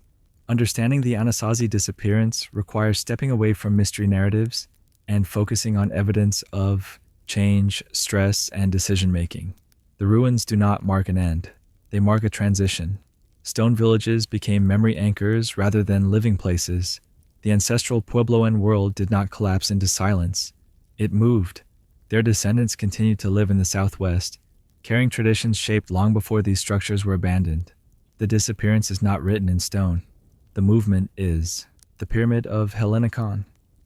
The Pyramid of Hellinikon stands in the Argolid region of southern Greece, near the village of Elliniko, within a landscape shaped by low hills, cultivated plains, and ancient road routes. The terrain is open rather than dramatic. Nothing about the setting announces monumentality. The structure appears quietly, almost unexpectedly, among fields and modern paths. Archaeologically, the monument is identified as Pyramid of Hellinikon. It is one of several pyramid-like stone structures found in Greece, though it is the best preserved and most frequently discussed. Unlike Egyptian pyramids, Hellinikon is small, low, and built from limestone blocks laid in horizontal courses. The structure has a roughly rectangular base with sloping outer walls that incline inward as they rise. This angled profile is what gives it the label pyramid, though it lacks the height and internal complexity associated with later monumental pyramids elsewhere. The walls are constructed using polygonal and trapezoidal stone blocks, carefully fitted without mortar. The masonry style resembles techniques seen in Greek fortifications and rural structures rather than ceremonial temples. The interior consists of a narrow corridor leading into a small central chamber. The space is confined. It was never designed to accommodate large gatherings or extended occupation. Light inside the structure is minimal. Even during the day, the interior remains dim, suggesting that visibility was not a priority in its design. There's no decorative carving, inscription, or sculptural program. The stone surfaces are plain, emphasizing function over display. The purpose of the Pyramid of Hellinikon has long been debated. Ancient sources, including Pausanias, describe monuments in the region associated with fallen warriors or boundary markers. Some interpretations link the structure to memorial use rather than burial. Excavations have not revealed clear human remains within the pyramid. This absence complicates funerary interpretations and suggests that if the structure served a commemorative role, it did not involve interment. Another interpretation views the pyramid as a watchtower or guard post. Its location near known ancient routes supports the idea that it may have monitored movement through the valley. The sloping walls would have provided structural stability rather than defensive advantage. The The building lacks arrow slits, battlements, or elevated vantage points typical of military towers. The interior chamber does not support prolonged habitation. There is no evidence of hearths, storage, or domestic activity. This suggests that if the pyramid served a functional role, it was episodic rather than continuous. Dating the Pyramid of Hellinikon has been controversial. Some early studies proposed very ancient origins based on construction style. Later analysis using pottery and contextual evidence suggests a classical or early Hellenistic date, roughly between the 4th and 3rd centuries BCE. This later dating places the structure within a period of territorial organization, road control, and regional administration rather than prehistoric monument building. If this chronology is correct, the pyramid reflects local architectural experimentation rather than influence from Egypt or the Near East. The choice of sloping walls may have been practical, reducing collapse risk and material use rather than symbolic imitation. Unlike major Greek temples, the pyramid was not designed to impress from a distance. Its profile is low and compact. The structure's visibility increases only at close range. This suggests it was intended for those who already knew where it was. The surrounding area shows evidence of agricultural use across multiple periods. The pyramid did not dominate the landscape. It coexisted with everyday activity. This coexistence distinguishes Hellinikon from monuments meant to assert authority through scale. The building's endurance lies in its simplicity. Thick stone walls and inward-leaning sides have resisted collapse for centuries. Later reuse and repair appear minimal. The structure was not incorporated into later architecture, nor extensively dismantled for building stone. This relative neglect allowed it to survive largely intact. The Pyramid of Hellinikon challenges assumptions about Greek architecture. It does not fit neatly into temple, tomb, or tower categories. Its ambiguity has fueled speculation, but the archaeological evidence favors practical interpretation over mystery. The structure reflects a moment when stone construction was applied conservatively, without ornament or symbolic excess. It represents architecture as infrastructure rather than statement. The pyramid's form may have carried meaning locally, but that meaning was embedded in use rather than appearance. Its scale suggests local initiative rather than state-level construction. The building stands as an example of how ancient societies produce structures that serve specific needs without becoming monumental symbols. The Hellinikon pyramid does not claim attention. It waits to be noticed. Its presence reminds us that ancient landscapes were filled with small, purposeful constructions now difficult to categorize. These structures mattered to those who built and used them, even if their role does not translate clearly today. The pyramid remains a fixed point in the argolid, marking continuity rather than transformation. It records a choice to build solidly, quietly, and without display. The Pyramid of Hellinikon preserves a form of architecture defined by restraint. It stands as a reminder that not all ancient stonework was meant to awe. Some was meant simply to endure. Giant's Causeway. The Giant's Causeway lies on the northern coast of Northern Ireland, where the Atlantic meets steep basalt cliffs. The coastline here is exposed and restless. Wind, waves, and salt shape the land continuously, eroding rock while revealing its internal structure. The ground appears fractured, patterned, and deliberate, even though it was never shaped by human hands. Geologically and geographically, the site is identified as Giant's Causeway. It consists of more than 40,000 interlocking basalt columns extending from the cliffs into the sea. Most of these columns are hexagonal, though shapes with 5, 7, or 8 sides also appear. The columns are vertical, tightly packed, and remarkably uniform in width. Their tops form stepping surfaces that rise and fall with the shoreline, creating a natural pathway across the rock. Unlike the built structures examined elsewhere, the Giant's Causeway is entirely natural, yet its geometry has long challenged intuition. The precision of the columns resembles intentional design, leading generations to question how such order could emerge without planning. The formation dates to around 60 million years ago, during a period of intense volcanic activity in the North Atlantic region. At that time, lava flowed across the landscape in thick sheets. As the lava cooled, it contracted. This contraction caused fractures to form, propagating through the rock in a repeating pattern. The most efficient way for cooling material to fracture evenly is into hexagonal shapes, similar to patterns seen in drying mud or cooling glass. The columns form slowly, from the top downward, as heat dissipated. Their vertical orientation reflects the direction of cooling, rather than any external force. Not all columns are the same height. Some rise several meters, while others are truncated or broken by later erosion. The uniformity lies in pattern, not perfection. The surrounding cliffs reveal layered basalt, flows stacked atop one another, indicating repeated volcanic events rather than a single eruption. The causeway itself represents only a small exposed portion of a much larger basalt province that once extended across the region and beyond. Erosion removed softer material over millions of years, leaving the harder columnar basalt exposed at the shoreline. This slow unveiling creates the illusion that the structure was placed deliberately at the edge of the sea, when, in fact, it was revealed there. Human interpretation of the Giant's Causeway predates modern geology. Local legend describes the causeway as a bridge built by the giant Fionn mac Cumhaill, extending across the sea toward Scotland. These stories do not attempt to explain geological processes, they offer narrative meaning, connecting landscape to memory and identity. Even after scientific explanation became available, the sense of constructed order remained strong. Standing among the columns, scale and repetition overwhelm casual perception. The regularity invites comparison with human-made stonework. The eye searches for tool marks, planning, or intentional alignment, yet none exist. The columns were shaped by physical laws operating over vast timescales, without awareness or intention. This contrast highlights an important point. Human monumentality often imitates natural order. Here, nature produced a form that resembles architecture without purpose. The causeway's surface encourages movement. People step from column to column, adjusting balance and pace. The experience is physical, not observational. The columns guide movement naturally, creating paths without boundaries.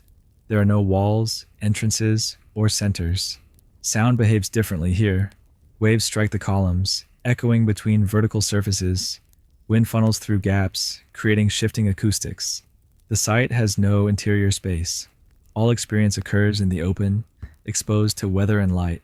Seasonal conditions alter perception. In rain, the basalt darkens and becomes reflective. In sunlight, edges sharpen and patterns stand out. Despite constant erosion, the structure persists. Individual columns fracture and fall, but the overall pattern remains.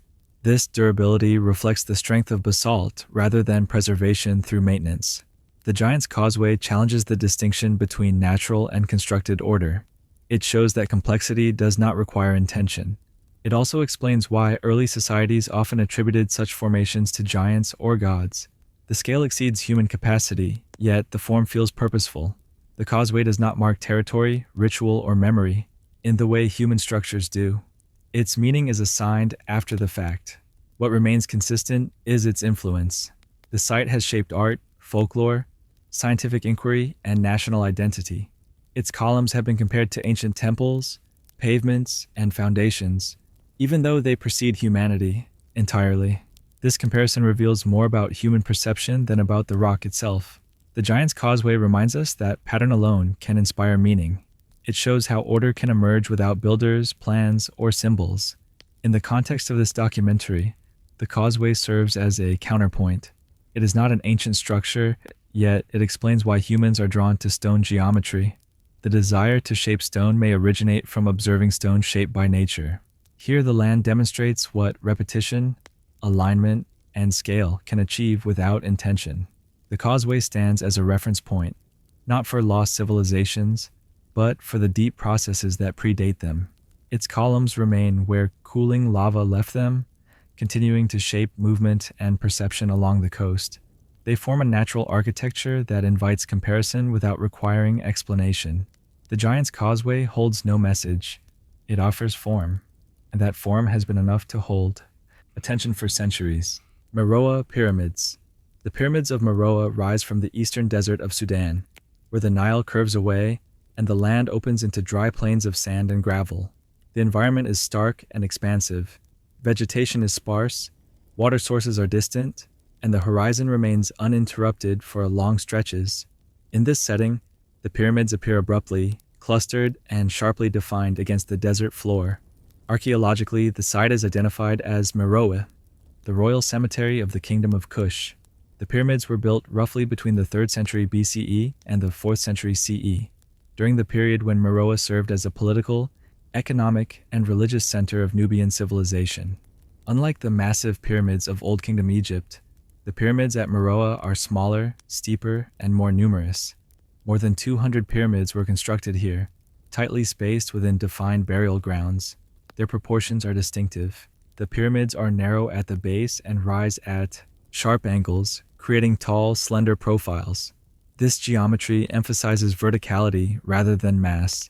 Each pyramid was built as a tomb marker rather than as an interior burial chamber. The actual burial took place underground, accessed through a stairway cut into the earth in front of the pyramid. Above ground, the pyramid served as a symbolic structure. Attached to its eastern face was a small offering chapel, where rituals for the deceased were performed. These chapels were the primary focus of activity. Their walls were carved with reliefs depicting the deceased, deities, and scenes of offering. The imagery follows Egyptian religious conventions, but with local variation. The pyramids themselves are solid. They contain no internal chambers. Their purpose was not to be entered, but to stand as markers of presence and continuity. Construction materials were local sandstone blocks, cut and stacked in horizontal courses. The stone was softer than Egyptian limestone, making it easier to work but more vulnerable to erosion. Despite this, many pyramids retain clear outlines, even where outer casing stones have fallen away. The pyramids are arranged in cemeteries corresponding to different periods and social status. Royal burials occupy central areas, while nobles and officials are buried nearby. This organization reflects hierarchy, but it is expressed through placement rather than size alone. Even royal pyramids are not dramatically larger than others. The repetition of form is striking. Pyramid after pyramid follows the same basic design, creating a dense architectural rhythm across the desert.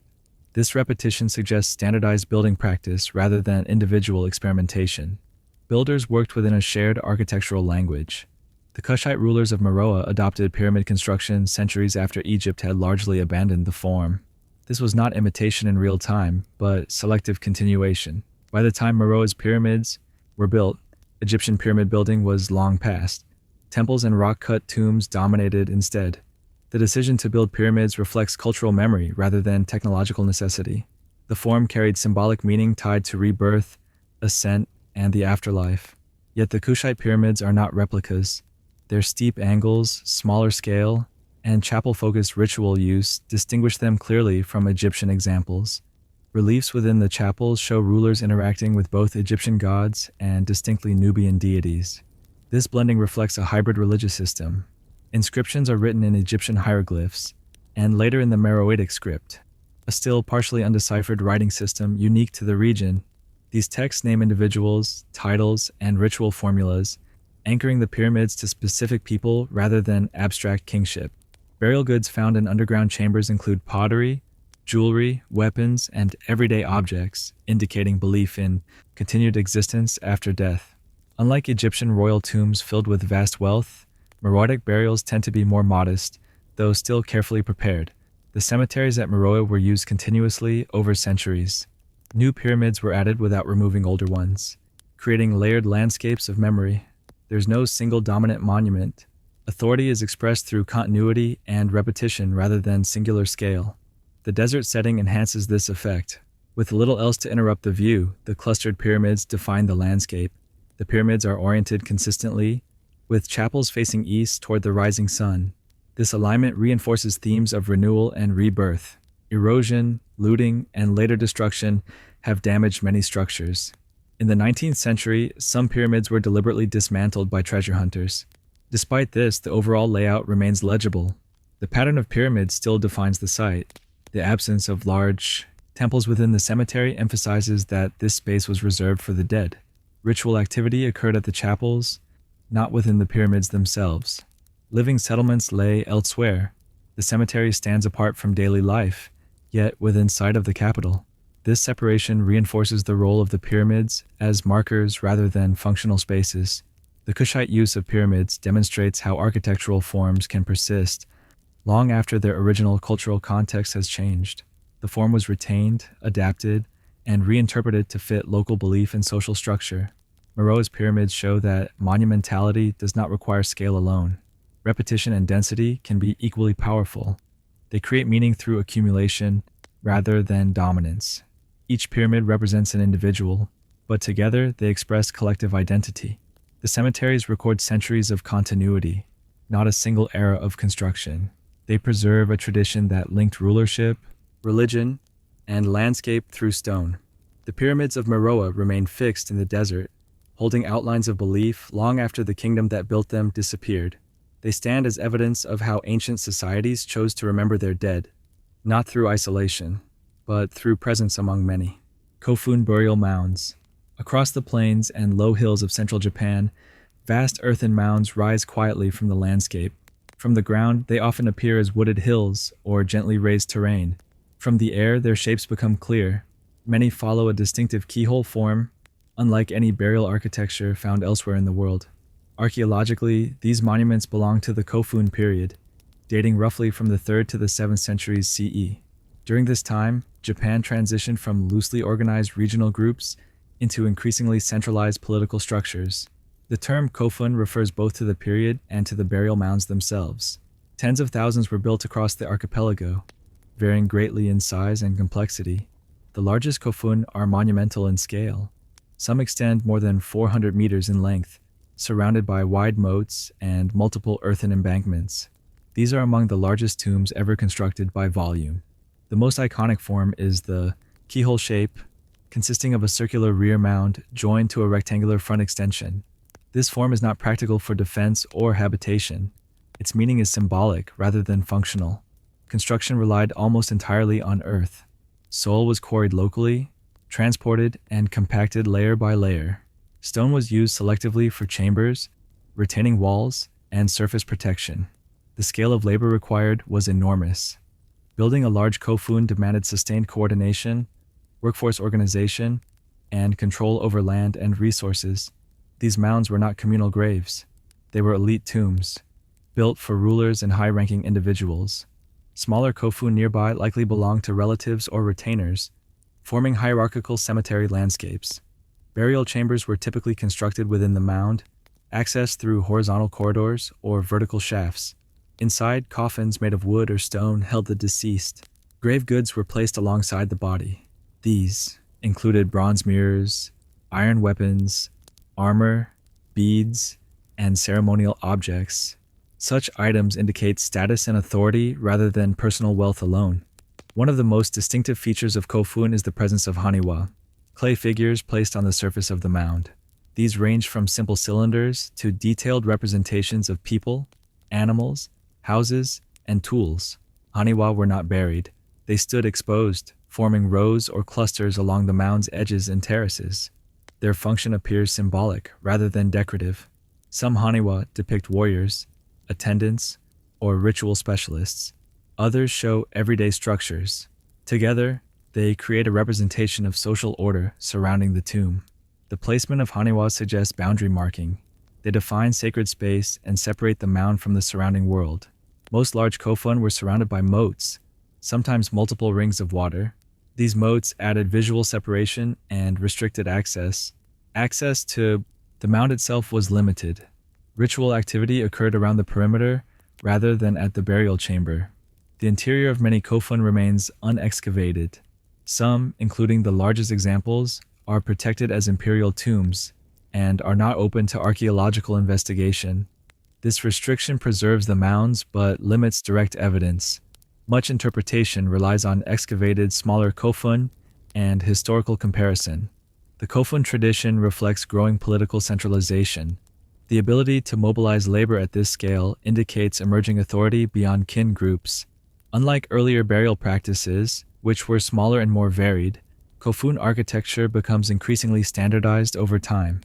This standardization suggests shared ideology and communication across regions. Despite their size, kofun were not intended to be seen from afar in the way stone pyramids are. Their earthen construction blends into the landscape. Trees planted on the mounds reinforce this integration, transforming tombs into artificial hills. This blending reduces visual dominance while preserving monumental scale. The kofun do not function as places of public gathering. They are closed, elevated, and inaccessible. Ritual engagement occurs at a distance, emphasizing separation between ruler and community. Over time, Kofun construction declined. By the 7th century, burial practices shifted toward Buddhist cremation and temple-based memorials. The mounds were not dismantled. They remained as fixed features in the landscape, gradually absorbed into agricultural and urban development. Modern cities now surround many Kofun. Roads, houses, and rail lines curve around them, leaving the mounds intact amid modern life. This coexistence reflects their continued cultural significance. The Kofun represent a distinct approach to monumentality. They don't rely on stone precision or interior architecture. Their power lies in scale, shape, and controlled access. They transform Earth itself into a marker of authority and memory. Each mound asserts presence without revealing interior detail. The Kofun landscape records a period when political identity was expressed through burial architecture rather than written monuments. These mounds don't tell stories through inscriptions. They communicate through form alone. Their keyhole shapes remain legible even after centuries of erosion. They preserve a language of power built from soil, water, and repetition. The Kofun burial mounds stand as quiet evidence of how early Japan organized authority, ritual, and remembrance through landscape rather than architecture alone. Kerma de Fufa. Kerma is located in northern Sudan, along a broad stretch of the Nile Valley between the second and third cataracts. The landscape here is shaped by the river's seasonal rhythms, with fertile floodplains bordered by desert on both sides. Movement, agriculture, and settlement were all tied closely to the Nile. Archaeologically, the site is identified as Kerma, one of the earliest urban centers in sub-Saharan Africa. Kerma flourished roughly between 2500 and 1500 BCE, during the period when the Kingdom of Kerma emerged as a powerful and independent Nubian state. The most prominent structures at Kerma are known as defufas, large mud brick monuments unlike anything else in the region at the time. The best preserved is the Western Defufa, a massive rectangular structure rising more than 18 meters above the surrounding plain. Unlike stone temples in Egypt, the defufas were built almost entirely of sun-dried mud brick. In a climate with intense heat and seasonal flooding, this choice required constant maintenance and careful construction. The Western Defufa stands on a raised platform. Its walls are thick, uneven, and slightly battered, sloping inward as they rise. This form provides stability and reduces erosion, but it also gives the building a heavy, imposing presence. The structure is solid and monumental from the outside. Entry points are limited, and windows are absent. The exterior does not invite access. Inside, the defufa contains a complex arrangement of rooms, corridors, and stairways. These internal spaces are narrow and irregular, creating controlled movement rather than open circulation. The interior layout suggests that the building was not residential. There are no domestic hearths, storage areas, or signs of everyday living. Instead, the defufa appears to have served ceremonial or administrative functions. Its scale and central position within the city indicate importance beyond ordinary activity. The surrounding area includes cemeteries, smaller buildings, and open spaces. The defufa does not stand alone. It anchors a larger urban and ritual landscape. Burial evidence from Kerma shows elaborate funerary practices. Royal tombs nearby contain rich grave goods, sacrificed animals, and retainers, indicating strong social hierarchy. This hierarchy contrasts with the more restrained architectural expression of the defufa. Authority at Kerma was not expressed through decorative excess, but through mass and placement. The defufa's height made it visible from across the settlement and surrounding fields. It marked the center of the city without relying on ornament. Mud brick construction required continuous renewal. Bricks erode quickly without upkeep. The survival of the defufa's form indicates sustained labor investment over generations. This maintenance reflects organized authority capable of mobilizing resources and labor consistently. The defufa predates Egyptian control of Nubia. It represents an indigenous architectural tradition, rather than imitation of Egyptian models. Although Kerma interacted extensively with Egypt through trade and conflict, its architecture remains distinct. Egyptian temples emphasize axial symmetry, stone construction, and decorated reliefs. The defufa emphasizes volume, enclosure, and internal complexity. The absence of inscriptions or reliefs means that meaning must be read through structure and context rather than text. Some scholars interpret the defufa as a temple, others as a royal or administrative center. What is clear is that it functioned as a focal point of authority. The building's interior organization suggests restricted access. Not everyone who approached the defufa would have entered it. This controlled access reinforces social differentiation. Power was experienced spatially, through movement and limitation. The use of mud brick also reflects adaptation to environment. Stone was scarce, but clay was abundant along the Nile. By using local materials, Kerma builders created monumentality without importing resources. The defufa's mass also had practical advantages. Thick walls moderated temperature, keeping interior spaces cooler during the day. Light inside was limited. Interiors would have been dim, emphasizing enclosure and separation from the outside world. Over time, additional defufas were built at Kerma, including an eastern defufa associated with funerary practices. Together, these structures formed a network of monumental spaces. This network suggests that Kerma was not a simple settlement, but a planned urban center with specialized zones. When Egyptian expansion reached Nubia in the mid-2nd millennium BCE, Kerma declined. The city was eventually abandoned or transformed under new control. Mud brick buildings deteriorated rapidly once maintenance ceased, yet the core outlines of the defufa remained. Modern excavation has revealed how central the defufa was to Kerma's identity. It stands as one of the earliest large monumental buildings in Africa south of Egypt. The defufa demonstrates that complex state-level societies developed independently in Nubia. Its architecture reflects authority expressed through permanence, enclosure, and scale, rather than decoration. Kerma's builders chose mass over refinement, solidity over display. The defufa does not narrate history through images. It communicates through presence. Its walls still rise above the Nile plain, preserving the outline of a political and ritual center that once rivaled Egypt. The Kerma defufa remains a reminder that Africa's early urban traditions were diverse and deeply rooted. It records a moment when monumentality emerged from local conditions, not external influence. The structure continues to define space long after the city around it has faded. Its form holds the memory of a kingdom that shaped the Nile long before later empires arrived. Talati de Dalt. Talati de Dalt lies on the western side of the island of Minorca, one of the Balearic Islands in the western Mediterranean. The landscape is gently rolling, with shallow soils, exposed limestone, and low vegetation shaped by wind and salt air. Stone is abundant. Timber is limited. Architecture here reflects those conditions directly. Archaeologically, the site is identified as Talati de Dalt, part of the Talayotic culture that developed on Minorca and Majorca during the late Bronze Age and early Iron Age, roughly between 1200 and 300 BCE. Talati de Dalt is not a single monument. It is a small settlement composed of multiple stone structures arranged around open space. The site includes a talayot, a tawla sanctuary, domestic buildings, and perimeter walls. The talayot is a large, roughly circular stone tower, built from massive limestone blocks. Its walls are thick and inward-leaning, creating a solid, stable form. The interior space is small and enclosed, accessed through a narrow opening. Talayots appear across Minorca and Majorca. Their function is debated. They may have served as communal gathering points, watch structures, or symbols of group identity rather than military towers. At Talati de Dalt, the talayot anchors the settlement spatially. Other structures are arranged in relation to it, rather than in a strict grid. The most distinctive feature of the site is the tawla sanctuary. A tawla consists of a vertical stone slab topped by a horizontal capstone, forming a T-shaped monument. At Talati de Dalt, the tawla leans noticeably, creating an asymmetrical form. This lean is not decorative. It reflects construction choices and later movement, rather than intentional imbalance. The stones are massive, set directly into the ground without mortar. The tawla stands within an enclosure defined by stone walls. Entry into this space would have been controlled.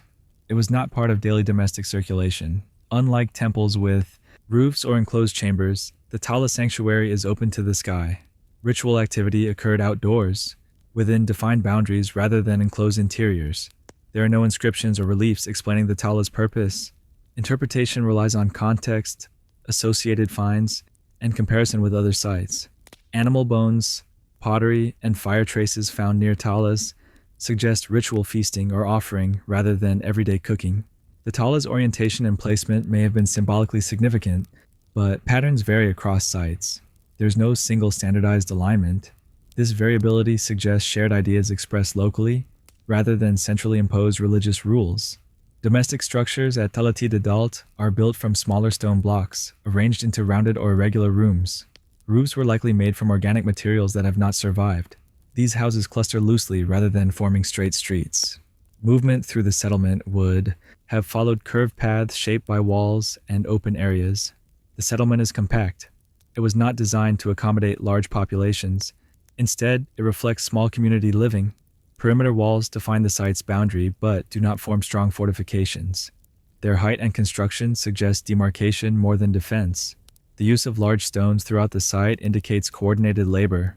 Quarrying, transporting, and placing these blocks required cooperation. However, the scale of construction is moderate compared to large Mediterranean states. Talati de Dalt reflects local organization rather than centralized power. The absence of elite residences or monumental palaces suggests a society with limited social stratification. Authority, if present, was likely communal or situational rather than institutionalized. The stone architecture emphasizes durability. Buildings were intended to last, even as roofs and interior fittings required replacement. Over time, structures were modified rather than abandoned. Walls were repaired, entrances adjusted, and spaces repurposed. This continuity suggests long-term attachment to place. Talati de Dalt was not isolated. It formed part of a network of taliotic sites across the island, connected through shared architectural forms and material culture. Despite this shared tradition, each site has unique features. Talati de Dalt's leaning taula distinguishes it from others. The lack of written records means the site's meaning is reconstructed through physical remains, rather than texts. Stone arrangement becomes the primary source of information.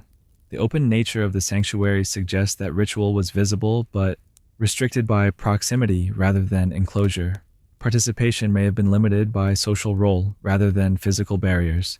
The settlement's scale and layout imply a balance between daily life and ritual activity. Neither dominates the site completely. Talati de Dalt does not impose itself on the landscape. It adapts to it, using local stone and following natural contours.